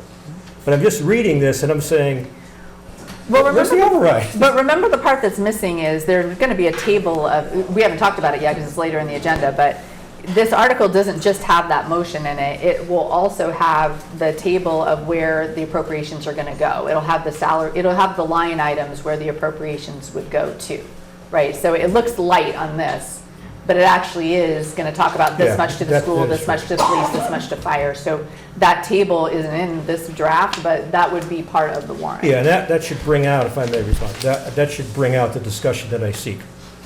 I think that'll bring out that yes, we need more teachers, or no, we have too many teachers, or yes, we need a fire, and no, we don't need fire. I think that it's not the same, because I think there'll be discussion about yes or no, we need these different items. But what you said, and what I'm hearing is that you want to know yes or no, should we even keep going with the override at all? Yeah, I do. Yeah. That's an important question for the town. I mean, it would be, it's very sad if we went to town meeting and it was lacking the lack of enthusiasm for the override. And certainly that would I tend to be influence me. very enthusiastic about, under this Article 6 discussion. I mean, but you think that, is there a recommendation you're making for another question? Or do you think it would just be our approach to discussing this one? If we're willing to discuss the override openly and clearly, not just in the context of an alternative budget, we're talking about the override. That's the only way this alternative budget will ever come to fruition. So you just have to make it simple for people. And I don't see any mention here of override. And this is, the word isn't here. Proposition 2.5 ballot question. Well, I think, that could be a... well, the motion has legal language in it, which is confusing. I agree. Yeah, well, that's part of our problem sometimes with these Yes. things. This is a legally prescribed motion, but I think what you're talking about is materials that be prepared to clearly say, this is what we're planning to do with this override. We think it's going to be a $3 million. I think it would be part of the presentation going into this budget, into this article. Part of the presentation would be, we want a $3 million override. We're going to discuss particulars later, but we intend to appropriate $1 million, and this is why we want to appropriate $1 million. And I think that the rationale for the override should be a part of leading into this article. Okay, well, That's my- now we're getting warm. Okay. I mean, I think you have to have the material to tell people why we're even talking about an override. Yeah. I agree completely. I'm just trying to figure out if there's like, if we need to have a separate question for it, or if it can be. Well, I thought we would vote on whether or not we would put it on the ballot. You are correct, I stand corrected, that is a select board decision, but it's inconceivable we would do that without some feeling that it has a chance for passing. Because it won't pass unless we're enthusiastic about it. And if we hear from a lot of people, they're willing to go for this one, this is it, that would embolden all of us to say, let's go. Is anyone on the board before I go to David? Doesn't the ballot question come up when the finance committee says where we're gonna get the money for the budget? And when they say through appropriation, free cash, and/or an override, isn't that when that No, comes up? it would come up under this much, because this is the one that's contingent on the override. So we separated them. The Article 5 is. That what Dick's talking about, is when the ballot question comes up? Isn't that how it comes up? No? Well, I thought that it would be coming up, but apparently it doesn't have to come up, is what I think you're saying. I think what you're saying is, there's a possibility we could, or you want to understand whether there's a mechanism to say, no, we're not going to pursue an override. Well, no, I don't, no, that's not what I'm after. Okay, go ahead. I'm looking for, hoping this would be a positive outcome, and that we would go away clearly having in our mind to put it on a ballot. That's the outcome I seek. I'm not looking for somebody to be a naysayer, and then we say, well, we can't do it, you know. No, if we believe in it, we should promote it, but it's very critical for the success of the ballot question that I think we have some feedback from the people at this town meeting to say, are you going to support it? And even if this group of town meeting folk support it, that doesn't mean the general populace will support it. So we have that problem. We don't get away from that, but we're making our case. We spent a lot of time on this. We think it's critical for the town's survival. We've got to get it on this agenda and talk about it. That's all. So this is the format that we have to use, right? So for the regular budget, the one before, we identify where the money's going, and then in the motion is make a motion to approve Article 5. $2 million will come from free cash, $18 million will come from taxation. So you're doing the same thing with this one. You're making a motion. The question is, do you want to fund these additional expense accounts or salaries? And then the motion to approve would be, yes, I make a motion to approve it, subject to the financing, and the financing in this case would be the debt exclusion. And it doesn't sound like the best way to do it, but that's the format that we use. And even the other articles, did you want to fund $30,000 for a study? And when you make the motion, I make a motion to approve the funding, the $30,000 subject, and that'll come from taxation or from free cash. So I think what I really like about this article is that we're specifically talking exactly where we want the money to go. And we can say, do we need an assistant building inspector? Let's talk about it. Do we need another police officer? Do we need a school resource officer?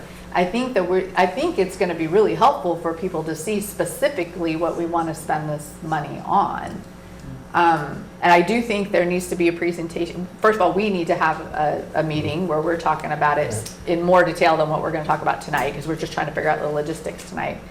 And then I think materials need to be prepared and spread around town. I think we need to do presentation at town meeting. I'm just trying to tease out here whether you think there needs to be another question, or if we can handle it under this article. I think you've got it now that this is where the question will come up. This is going to be the big discussion about the override as Article 6.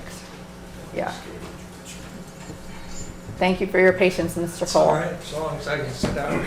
David Cole, just speculating, it's conceivable to me that the discussion at town meeting may inform a decision as to what to go for in the override, and that then the override could lead to a special town meeting that would formulate a new budget based on what's voted on in the override.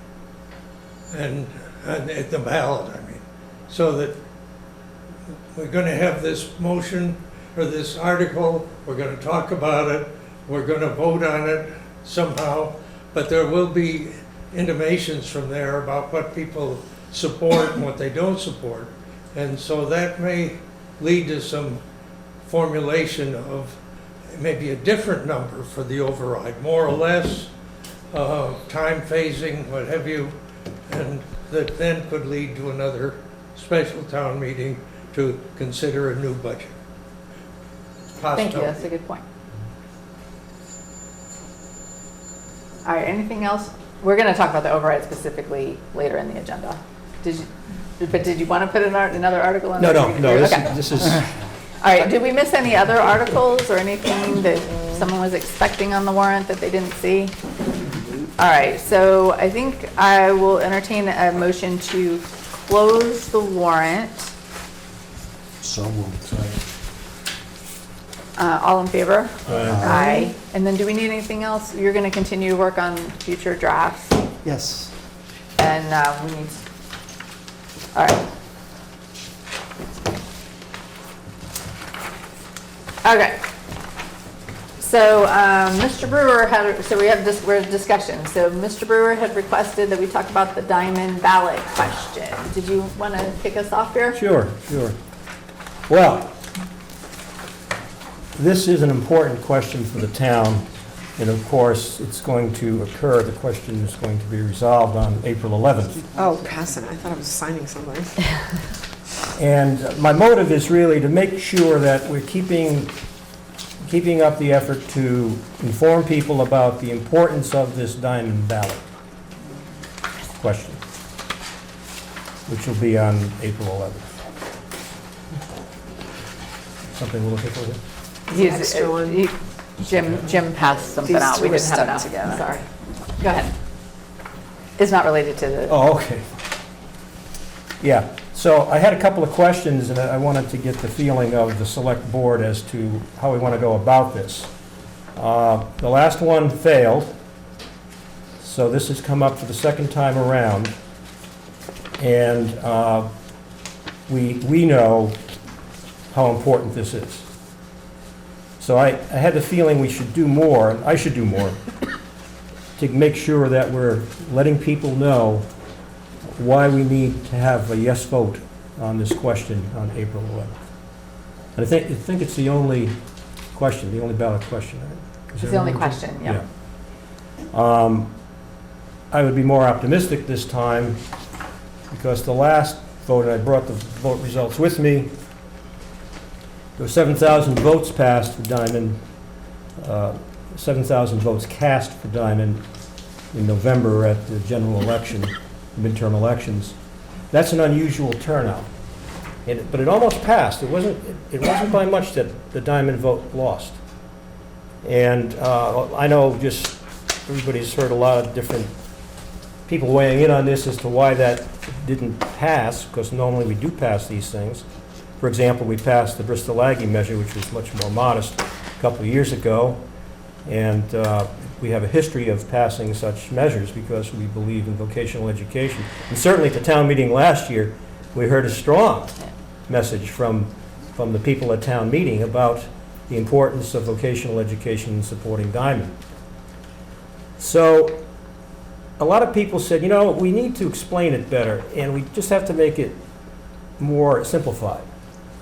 And also, we were handicapped in November by all these other ballot questions. There were state ballot questions, you know, the millionaire's tax, so-called, dental insurance, driver's licenses for illegal immigrants, referendum on existing law that had to do with chain store establishments selling alcohol or something. You know. But people told me they were confused. There were just too many questions. And but happily, this time, there's only this question. It's at a town election, and I think the voters would be interested in, I would hope, I'm very optimistic, but I don't take it for granted. Because if it doesn't pass, we have a a huge hole in our budget 3 years ago, huge hole. And this we have to be successful about. So I was just saying to myself, have I done enough here? And I don't think I have. So here's what I'd like to propose and just have some reaction to it. I want to settle the question on the website. Can we put material on the website to inform the public about the Diamond vote? And I think the answer is yes. Jim has looked at some of these questions with our attorneys to see what elected officials are empowered to do in this regard. But we have to be careful between advocating and just providing information. But in some areas of the ethics law, it talks about we do have the right to advocate as well. So I would like us to do that if that's possible, and would like the board to endorse that. Now, not everybody goes to the website, but it's a place to call attention to and say we have an explanation there, so we're getting the message out for those people who use the website.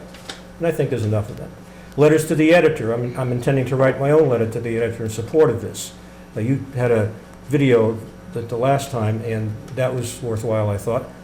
And maybe a letter to the editor or an article in the Shorelines and the other newspapers would be worthwhile. But I intend to write my own letter, whether it's as a private citizen or as a select board member, and the lawyer can tell me which one. It doesn't make any difference. The content's going to be the same. I just want to, we did get clarification. As a select board member, you may use your title as an elected select board member with broad authority across the town. You may use your official title and position to advocate in a letter to the editor. I believe that's true, too, Yes. but I'm putting it out There there. are some for- limitations on other town officials, like the police chief can act in his official capacity if there's talking about police, something related to the police Right, department, yeah. right? But we have broad discretion. Yeah. We are elected, we can do that. The other thing that I was going to bring up is that at the last town meeting, a group from Fall River, from Diamond Folk, had signs. Now, I don't remember exactly what they said, but if we could get some of those signs, and I would like to put them on public property if that's permissible. I'm not sure that that is. And if it's not permissible, then I have a lot of friends who will put them up for me. I can tell you some of the names. So we can get some of these signs placed around town. I don't know, though, if the wording of that last measure was related to what we're talking about here. But if it is, I'd like to get those signs and get permission to use them. And I'm going to ask if we give Jim an assignment to help me out here. Yeah, I think, Jim, were you in contact with somebody who's in that group? I know who it was. You, It was Rainey from Rockwell. Yeah, I don't know, Bill Kenny's wife from Fall River was in charge of, or was one of the leaders in advocating for the Diamond Project. And I think she's looking to advocate for this one as well.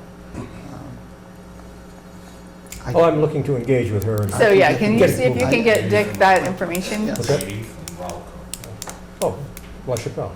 Oh, a fellow church member, I know him well. Okay, good. So those are the things, but my main motive here is to keep this out in the forefront. It's only a few weeks away, right? But to let people know that this is important, we got to do it, we support this, and let's try to get it done. And we can go to the town meeting and talk about other things. I wholeheartedly agree with you. We need to get it done. We've already committed to this project, and let's do it without hurting all of our other departments, That's right. right? But So Bay Coast Bank and Business to Business are sponsoring events. Wednesday night is the candidates' night, and the first item on the agenda will be the diamond question. Excellent. And I understand someone from the Board of Selectmen I've will agreed speak to to that. speak. There will also be events on March 28th and April 20th for the override, specifically for the override.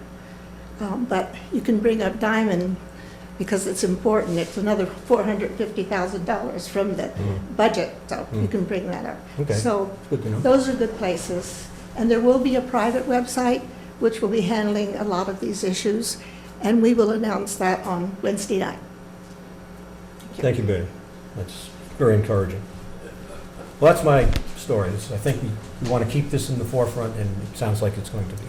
Thank you. Anybody else on? I think one of the reasons that it failed is just we were not allowed to put, like what we do at town meetings, this is what a yes vote will do, this is what a no vote will do. Right. We weren't really allowed to do that with the ballot because it's a ballot, it's like, no, yes, you authorize this or not. And not knowing what authorizing that or not is, you're gonna just say, no, I don't know what that is, I don't know what I'm authorizing, no. And I think that's really what it was, because there was an overwhelming reaction at town meeting. I mean, there was not a person in the House at town meeting that voiced an opinion against, doing this and supporting Diamond in this. So I really feel like it lost by so little that I really do feel that it was confusing.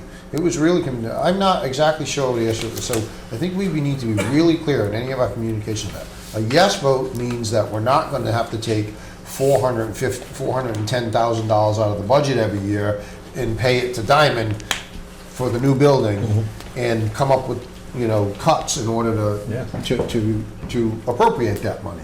Because either way, we're paying that $410,000, whether it comes out of the town budget or whether we do a debt exclusion so that it doesn't come out of the operating budget.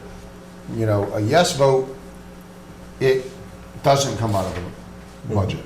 A no vote, it does come out of the budget, and we have to make serious cuts. So I think we need to be very clear with that. A yes vote, it allows us to keep our operating budget the same. A no vote will severely impact our operating budget. I think we need to keep it at that simple a level for most people to understand what the consequences of voting yes or no are. And I think that was the most confusing thing, even to me when I was reading the question. I had to think twice about whether or not I voted yes or no on that one, because I'm like, this is so confusing, and the question doesn't really tell you what it is. So that's the only point. Thank Vote you. yes on the Diamond question. From Sean. Yes. Get that tape. Vote yes. Up here. All right, anything else on the Diamond ballot?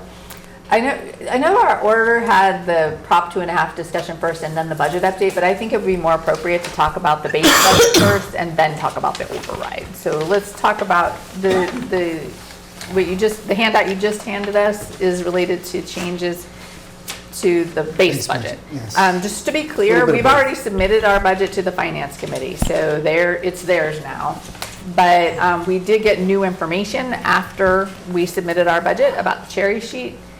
So we're working with the Finance Committee to kind of come up with a new suggestion. So they don't have to listen to us. They never do have to listen to us, but Jim's going to walk us through like the changes he made based on the new numbers. And I apologize to the public. I would have liked to get it up on a slide. The numbers are coming in. I just didn't have time to get it up there. So I'm looking at this sheet here, the first one. With the governor's budget, there's some additional funding coming from the state. And this is the governor's budget. It still needs to work its way through the House and Senate, so this is subject to change. I think we had some increases in Chapter 70 funding. We had some increases in the pilot, the payment in lieu of taxes for the state-owned property. We also had some increase on the assessments as well with the charter school. We're still waiting for the final numbers on the assessments for Diamond and Bristol Aggie. So these things are still in flux and still changing a bit, but overall, I think we can put some of these increases into the budget, so at least we can move forward and give the Finance Committee some direction as to where to go, even though I think they got it well under control, but just to give them some ideas as to where some of this money could go. So we're looking at about $563,000 right now, and again, we don't have all the assessments in, so I'm still a little bit cautious, but based on those numbers, I would suggest to the board that you consider amending the budget recommendation to the Finance Committee. We can start with the school. The original allocation to the school was $20,634,000, and there was additional $500,000 in free cash, which brought it up on the left-hand side to $21,134,000. Their minimum request, and they had two requests. They had their budget that they were looking for, that they felt they needed, and then they had a bare bones budget, which was $21,295. So even the recommended budget to the Finance Committee, based on the original numbers, was $160,000 short of what they had requested for their minimal budget or base budget. With these new numbers, we can allocate, if we do the 54-46% split, $300,558 to the school department budget. I would suggest reducing the free cash from 500,000 down to 300,000, and that 300,000 would go towards the school budget. And then on the town's 46%, using about $60,000 from the town side of the 46% to the school budget, and that gets them at their base budget. So we would actually increase what was recommended a couple of weeks ago by $160,810. And that's based on the new numbers from the state, and again, it reduces the amount of free cash we'd be using from $500,000 to $300,000. So I think that's a positive. On the town side, we'd have roughly $263,000 that could be distributed to the departments. Out of that, $60,000 would be going back to the schools, so we're about $200,000 available for the town side. I have some recommendations on the second page, in the left-hand column under the governor's budget. At least some suggestions as to where these funds could go, and most of these are expense accounts. There are a couple of salary accounts, but these expense accounts have been cut over the last 3 or 4 years, maybe even longer than that, so it replenishes some of the accounts that have been cut over the years. And on the town side, we have to appropriate for each individual department budget. So on the school side, they can have one appropriation, the town has to do it for each department. So we're looking at $20,000 for the health insurance account, $40,000 for expenses relating to information technology, computer hardware, software. I'd like to see some of that go towards the end users. We've done a lot on the equipment, but we haven't done a lot to the end users. The highway department, just the salary of the current positions would be an additional $6,000. The select board, even some expenses here in the hearing room to kind of update this a little bit, but just some general office equipment, $5,000. The police department expenses and equipment and repairs, $10,000. The library department fund part-time positions. They had requested positions last year that they are funding from their own budget. It'd be nice to be able to fund those through our budget itself, so that'd be $20,000. Town hall annex, expenses, miscellaneous repairs, $15,000. Planning board, MS4 permitting support would be $12,000. This is a requirement by the EPA for us to monitor and to keep an eye on our stormwater throughout the town. We cut that budget over the last 2 years, and they really haven't had the funding to keep up with what they needed. The select board, expenses and professional services, $15,000. This account we've used in the past for some general studies that came up in the end, mid-year. It just gives you the opportunity to move forward. We've used it for some grants as well. The town clerk, just $2,000 in office equipment. Animal control officer, and this was corrected on the sheet that was put in the file. It's $6,000, not $60,000, and it's just to fund the animal control. If we have to bring somebody in part-time, we have one animal control officer now. And he's full-time, comes in on weekends, and there's just times when he can't make it. The Board of Health, we had reduced the nurses' hours from full-time to part-time. This would bring them back up to full-time if needed, which is an additional $10,000. Cemetery department, miscellaneous equipment and repairs, $10,000. And a lot of this is going to fuel as well, and electricity. So it's not just, we're not buying all new equipment. We're using it to maintain what we have. The highway department, miscellaneous equipment and repairs, $20,000. Highway department, oil and gas. They actually have the facility here, so that would be $10,000. Recreation department, just $2,000 for equipment and supplies. Everything they use right now is through user fees. This just kind of gives them the ability to get some office equipment or some mine equipment if needed. And then again, on the town school side, we would transfer from the town to the school of the town's 46%, about $60,000, and that brings us up to $260,000. And that would be funded out of our local receipts and state revenue. So this has nothing to do with the override at this point. So Jim, I think you did a phenomenal job of getting that money distributed. I know I was just saying, hey, take the 500 and just put it instead of free cash, but I really like how you protected and restored some of the stuff for the town side when you did that. I think you did a really good job going through this. I want to thank you. Does anybody have, we're going to talk about the override separately, but does anybody have any concerns or comments or anything about the proposal? Jim, the veterans line that was cut by the governor, she cut it down in almost every community. Did that affect us, or was it one-time expenses last year? So it should be based on the number of clients they have. Service. Yes.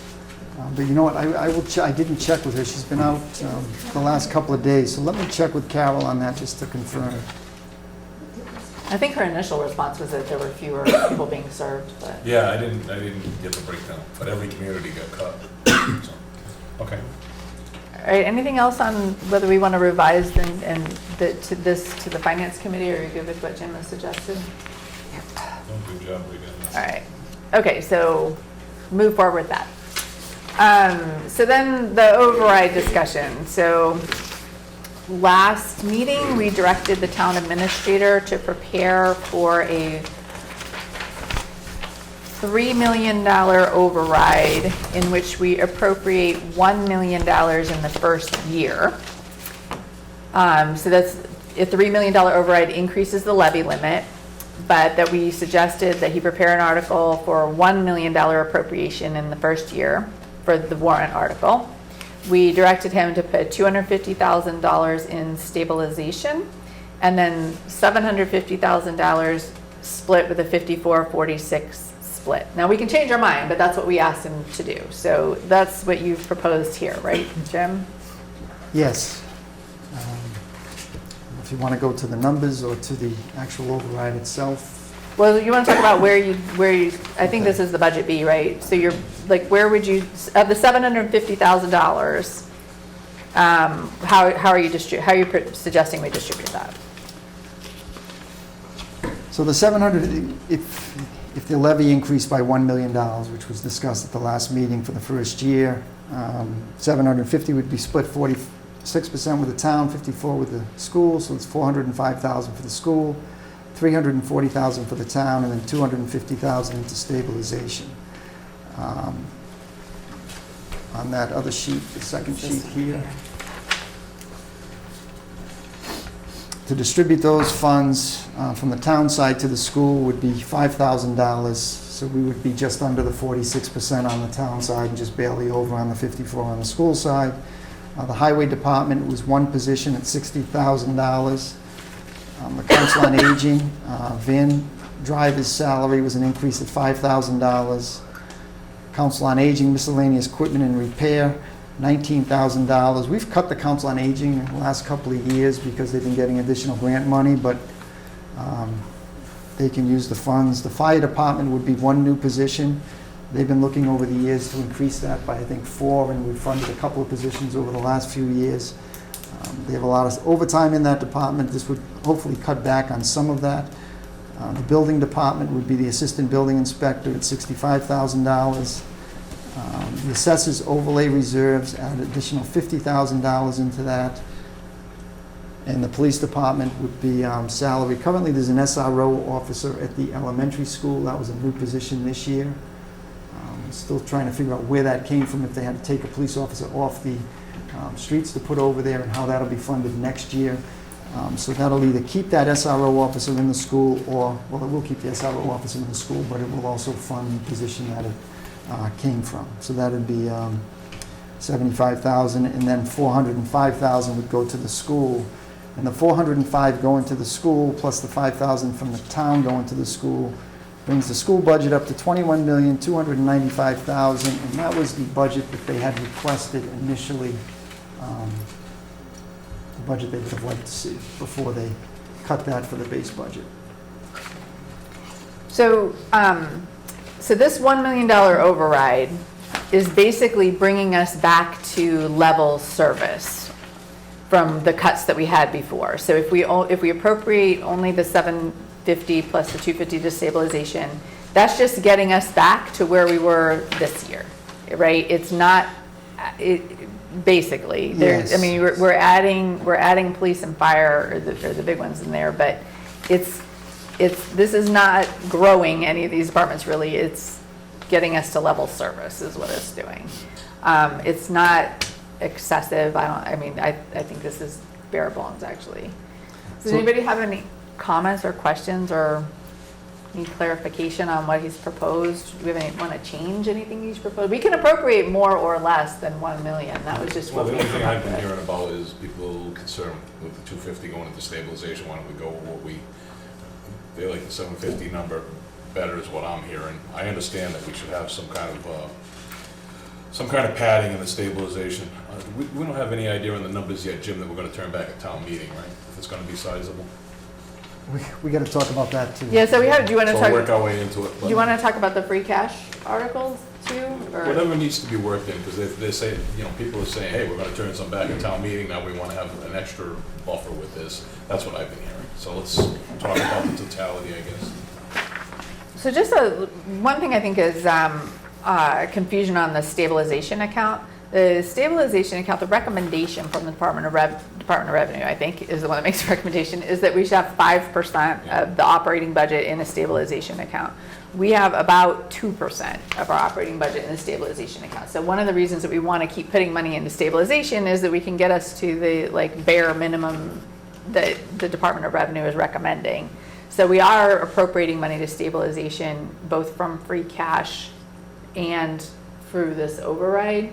And I get it, because it seems like we don't really need it if we're putting in the savings account. But you know what? You need the savings account. You need the savings account to be there, because we're not always going to be flush with cash. I understand. It's just that people are taking extra out of their pocket, especially during these fiscal times. That's what I'm hearing. And I appreciate them being candid with me and saying how they feel about it. So instead of not saying anything, and then we find out something happens at the ballot box we didn't expect. So I'm just throwing it out there to see what we come up with.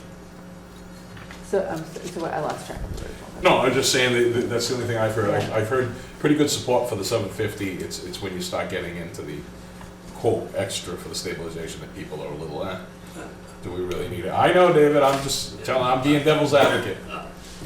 I want to know too, we've also talked about what do you do in the next year, right? We talked about 1 million, increasing the levy by 1 million, adding another million in the year and another million in the year. Now Jim has got a proposal in front of us is that we're really going to need the full 2 million in the second year.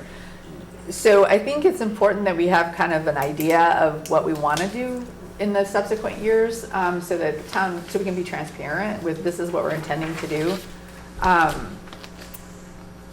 I think we're gonna need more than 1 million. I think the million is just getting us to bare bones, and I think we're gonna need the other 1 million to keep us at the bare bones. Especially if Diamond fails. Especially if Diamond fails.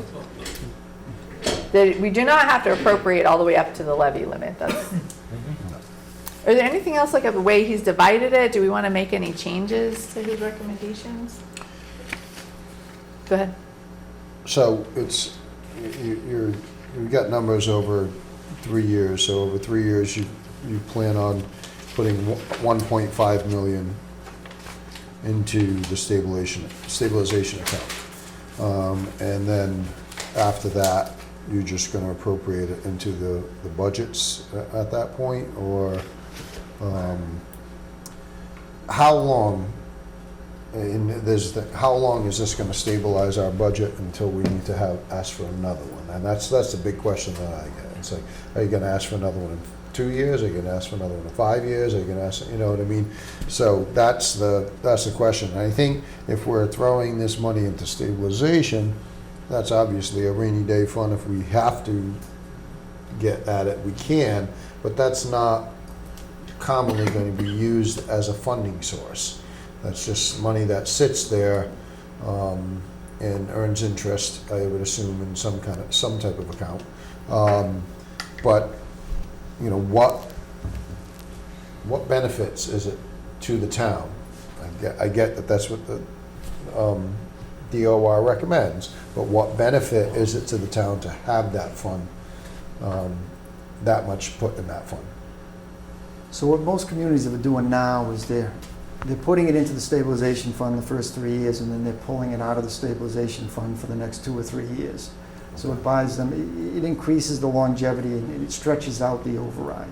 Okay. So if we put 1.5 million in the stabilization fund, you could still increase your budget each year by $750,000 for an additional 2 more years. Okay. What a lot of communities have found is that this kind of plans us out for 5 years. Right? Things can change, unexpected things can come up, which could file that out. But in most cases, or at least it really shouldn't. But this gets us out 5 years. What many communities have found is that they've been able to stretch it for 6 or 7 years. So that's very comfortable with 4 years. There's no reason why we shouldn't get 5 years out of it, and you hope for more. And I think in the meantime, we need to really heavily lobby our state and federal legislators to release more funds to us rather than taking, I mean, we had what, a $1.5 billion surplus last year or this year, this past year or whatever. I mean, at the state level. And my confusion, and this is for a discussion for another day, my confusion is, well, why do we have that much of a surplus in the first place? And why aren't we giving that surplus back to the towns who paid that surplus to you? So that's a discussion for another day. Betty's rushing. Yeah. She didn't pick a very favorable chair to sit in to go to the mic. We're in a kind of a crowded room. You're interested in keeping the school, and you want to pay for it, and you'll have to have a debt exclusion. If you have a decent stabilization fund, your borrowing costs would be less. That's one Yes. important thing. The bond rate, I get that, but what I was actually trying to get out was what, and I know this, but I was trying to get that from Jim, was it helps with your bonding rate. Okay. It does help with your bonding rate, it helps with your financial picture overall, so that when you go out for a bond, you can get a lower interest rate, you can get a longer term, you can get all kinds of different things, and preferred, status. So I get that, and I just was trying to articulate that And to in people town so they meeting, understood what it was. to release from the fund, it's a 2/3 majority. Yeah. So the people have more of a say. Yes, Yeah, yes. that's true. We have David, who also did not have a good seat to come back and forth to the mic. The adjunct professor. Just a few years ago, interest rates didn't much matter. Now they do, and they will be for the coming years. So being able to get a better interest rate will become much more significant. So you just need to factor that in too. Thank you. Anything else on that? I have one question. I think Jim has covered this, but the levy increase, $3 million total, $1 million in the first year, $2 million in the second year. Earlier, we had an iteration where we were considering spreading that out evenly, like $1 million, $1 million, $1 million, or maybe 750, 750, 750. I guess I'm asking Jim one more time, the reason for the $2 million in the second year, I mean, obviously it's related to budgets and needs and a lot of things, but are we better served in terms of explaining it? And maybe we're not here, but I think it's easier to explain the $3 million in 3 installments. It raises a different question of why is it double in the second year and then nothing in the third year? In terms of the levy, in terms of the override. It's just one, probably needs a little explanation. But I know there's a good reason for this, but give it to me one more time. I'm looking at my numbers here, I gotta check my number, I think I may have something wrong, but, when we looked at it, I think David brought it up to me, but in general, there's significant benefit long-term if you get that additional levy in one of the earlier years as opposed to putting it to the third year. Because that's actually another $1 million you can put in to the stabilization account that you wouldn't see if you spread it out over 3 years. You spread it out over 3 years, you're looking $250 a year, you'd have $750 at the end.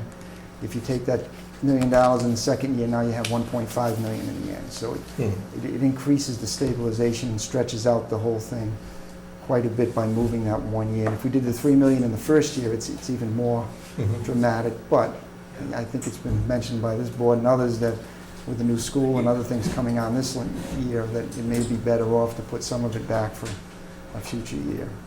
Yeah, if I may, Madam Chair. Yeah, I recognize the financial implications. It's like a life insurance policy or something. But I also want to get this thing passed. I think I've made that clear tonight, right? That this has got to pass. Diamond's got to pass. And I know a lot of people that I talk to have said it's more appealing if it's spread out in terms of the burden that they will bear, because the town will be better off, but the taxpayers in the second year will be paying more than they otherwise would pay if that levy were only $1 million. Now, they will, it's pay me now and pay me later, so it'll occur in the third year. It's just a thought, and I don't know in the end if that's going to change anybody's behavior at the ballot box, but I do have a lot of people asking me about that. I even had people say if you could get it under $1 million a year, that has some optics that might be good to get something passed. Whether or not. I mean, we talked What about, happens? at our last meeting, we talked about $1 million is what we Yeah, talked about. yeah. So Jim, I think, so to the previous answer, right? If you do $1 million, you might only get 4 years instead of 6 out of the override. That's kind of the difference. But we don't know, we don't have a crystal ball, but I Yeah. think by front loading it, you get probably taken care of a little bit longer if you withdraw from stabilization. But I actually kind of like the million also. I think it's going to be really hard to kind of, I think it's too confusing to talk about withdrawing from stabilization. We're saying we need stabilization to be at 5%, and now we're talking about taking money out of stabilization. But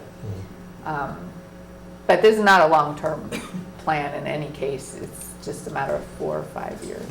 But I actually like the $1 million a year plan better. Sorry, Jim. But that can be what we present to town meeting. We can have a future conversation about, or whatever materials are going to get presented to town meeting about our recommendations for the future years. Because we're only really committing the first year. And even as David pointed out, we're committing, except a special town meeting can change it. So we're committing for year one. But I think we do need to talk about the plan for the future years. But I like the $1 million per year too. Mr. Thrasher. Thank you. Yes, Christopher Thrasher. I have just a quick question. Understanding that these are working documents that the town administrator has prepared for you all, how soon will something with the actual numbers and the actual allocations of any funding that comes in as a result of an override, how soon would similar documents be available to the public? I would imagine in the next couple days. That's the answer I wanted to hear. I mean, that's what we usually do, right? We usually post in the next couple days. Yeah, so the Board of Selectmen's recommendation will go on the website in the next few days. And that's their recommendation. The Finance Committee can make changes and that recommend. whole thing would be, okay, that's the question. And then town meeting can change it on town meeting floor Yeah. also. So nothing's written in stone yet. It's just our recommendations. Certainly by the end of the week, but probably faster. However fast Paula gets it up there. Anything else on the? All right, so I think we can finish that up. You want to talk about the free cash? Because we have an opportunity to some change there. So the free cash on Article 7, we talked about the 761 already. We talked about the 300 for the budget offset, the 40 for the reval, 150 for the high school, 30 for the grant, and 30 for the wage study. But that still leaves how much, we still have free cash left over, and where should we put that? Right? It's a very good question. So there's a couple of options, right? We had discussed possibly paying off some of our debt, like the campground. If that was taken off the debt, we'd save about $120,000 in the operating budget. We talked about putting some money aside for retroactive pay. We have a couple of union contracts right now that are currently being negotiated. We talked about building up the stabilization, and I'm looking more conservative. My approach is more conservative, probably. I'm looking at the budget, if we're relying solely on the operating budget without an override, it would be good to put some additional money into stabilization as well. So out of this free cash, I would suggest putting some in stabilization. We also have a couple of retirements coming up in the next year that we have a certain line item in the budget where we can appropriate money to offset some of their buyout, sick time, vacation, so that you can get somebody in right away. So, one suggestion would be to maybe put $100,000 into that. The assessor's overlay is always a place you can put additional money. Our insurance account, we got down pretty close this year. If we didn't have the 2 holiday months, we would have been within about $40,000. Still on the right side of it, but we would have been very close. So that would be a place where we could essentially put some additional money in. Other than that, I think that's pretty much the options you can buy down. You can pay off some of the debt. Some of the money goes towards possible retroactive pay or additional union contracts coming up in the next year or so. Some in the stabilization account. And we have those two other accounts, health insurance and the additional for payouts of employees that are retiring. So basically, we have 840,000 from free cash that we have not yet made a recommendation where to go. So he's kind of outlined some of the options. I do think we're going to have 2 significant retirements and maybe more in the next year or so. So I like the idea of the sick leave buyback, putting some money in there. And then, yeah, I think we have to prepare for pay reserves personally. I think we need some money there. What do you guys think? What do you think about stabilization versus paying towards the campground debt? Well, I think the sooner we can get that off our operating budget, the better. And if we can, you know, I've always been of the, I'd rather pay the debt than pay the interest. So, you know, I'm not sure if there's interest involved in it or not. I think there is. And so I'd rather pay the debt than pay the interest. And, you know, this is the kind of thing that free cash is for paying off, either paying for or paying off things that we wouldn't otherwise be able to do it within the confines of the structural budget. So I would really like to see that. So at least that's sunsetted. It allows a little extra money in the operating budget, and Lord knows we need all that we can get. And then whatever's left over, then we can discuss about, you know, how we'd appreciate it. Do we know how much is left in the campground debt? It's about 600. We don't have to pay it all, though. You can pay a portion of it. It's short-term borrowing, so it is more expensive to borrow on that than some of the other loans that we have out there. But we could short-term borrow on half of it as opposed to all of it. Yeah, I think that makes sense. It's what we use free cash for, so. So how do we, so if we have the 840,000, so I personally think we should put 100 in that sick leave buyback. Does anybody want to talk about that?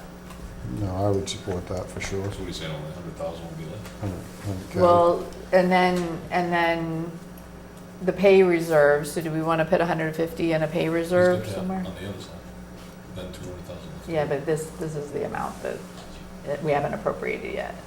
So 140 So then 140 pay reserves. for the pay reserve, where are we gonna put that? And then that leaves us 600,000 to split between the campground and the, between the campground and the stabilization, right? So do we wanna, how much do you wanna put the campground versus stabilization in that But scenario? we still want to have a buffer in case Diamond doesn't pass through somehow. We need to have a little. Well, I think in this year's budget, so Right now, Diamond is funded in this year's budget. And it's only a portion. we're covered for the Diamond part. For this year. Yeah. So do we want to do like, I don't know, how much do you want to do for the campground? Do you want to do like 300 for the campground and 300 to stabilization? Nice round numbers. Yeah. Makes sense. Betty? What is the interest rate on the campgrounds? Because Not if sure- you're, it's probably it's low. Short-term borrowing. Oh, short-term. They did a oh, short-term, so so they're it's, gonna have to oh, reborrow again short-term. next year, yep. Okay, got it. All right, so I think this would amend the Article 5 budget, right? Because these appropriations, or so the stabilization would go to the stabilization article. The campground, would we need a different article for that? Or no, the short-term borrowing, that could go in the town-based budget, right? So the campground, we could add to the base budget. The sick leave buyback would go to the base budget. And then the pay reserve would go in the base budget. Okay, do you understand that? I do. Does anybody have questions or comments on that? Want to change that? Okay. Anybody from the public have anything? Paula followed along, but. Jim's gonna do all the math. So Jim will do the math and he'll tell Paula. And we'll get it up on the website promptly. Okay. We've got the town administrator report.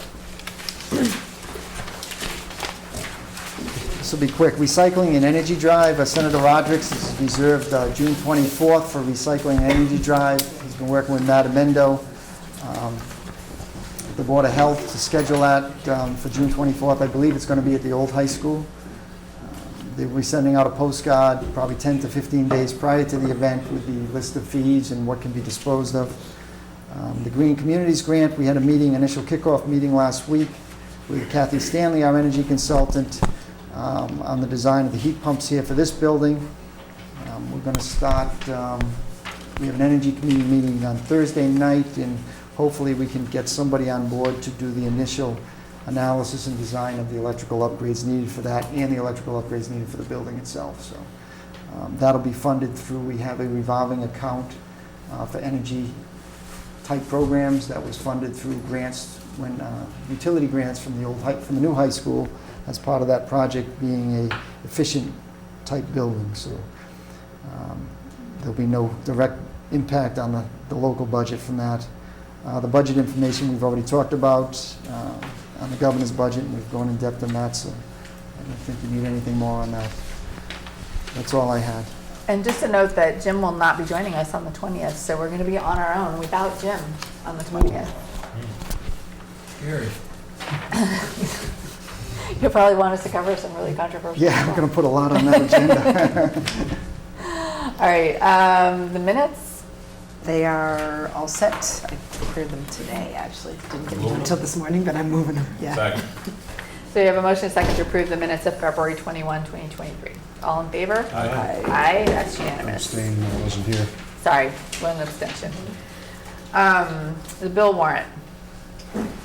I did that at our last meeting. It's been a long time since I've done one, actually. And all is well? All is well. Okay, so we have committee reports or topics for future agendas. Anne? Just had the affordable housing meeting. Nothing new. Oh, well, Jim Sabra is now the acting chair to replace Liz, and Henry Lanier is the acting vice chair. And just talked about there's a new development possibly going in, which we know about from the planning board, which is coming to affordable housing, but they wanted a couple votes on it, and they didn't. No one felt comfortable voting yet. All right, thank you. Brian? I was not here. Okay. I was on vacation, so I don't have anything to report. All right, Steve? Everybody's still plugging along. Irene Buck's really pulling the reins on trying to get the contract done. Matter of fact, we have another meeting this week on that. So everything's still moving forward on that. That's the cable contract. Cable contract. Everything else still moving forward. Thank you. Dick? Not a lot here, but I do remind the group that next Monday night we will have our audit committee meeting, just to go over the audit and any remaining management letter items. Ann and I will be coming back here on Wednesday to have that discussion about the East Beach trailers and whether that can be resolved. And last week I did have the honor, and it truly was an honor, to go to the VFW's meeting of the the location is the VFW, but it was the Bristol County VSOs, organized by Carol Friedis, and they have meetings every quarter, and this is our opportunity to host one. Representative Paul Schmidt was there, and we both spoke. It was a very nice turnout, and some really nice people. But kudos to Carol. She does a great job, and the people in attendance were very complimentary of her work on a number of issues relating to our veterans. So that's it. Thank you. The Internet Advisory Committee has been meeting, and David left, but he did a great job on updating the website. So there's a website, westportfiber.com, that has information about what's a municipal light plant, what does this mean, where are we with the project. Keith has made some pretty significant advances in the overall town fiber broadband. We had the fiber's all laid, but we had to get the connections to the buildings. I think that might be done or nearly done. So we're closer to getting everything all connected. There we did talk a little bit about kind of how to communicate with the public about what is a municipal light plant and why do you need it. It's really, you need a municipal light plant to separate out any of the broadband stuff from town bonding, town revenues, town operating budget. The subscribers to the service should be the ones paying for the service. Yes. We had an ARPA meeting, I think, that we talked about some stuff, and I think that's all for me. There's a climate resiliency committee meeting on Thursday, I think, so I'll be attending that.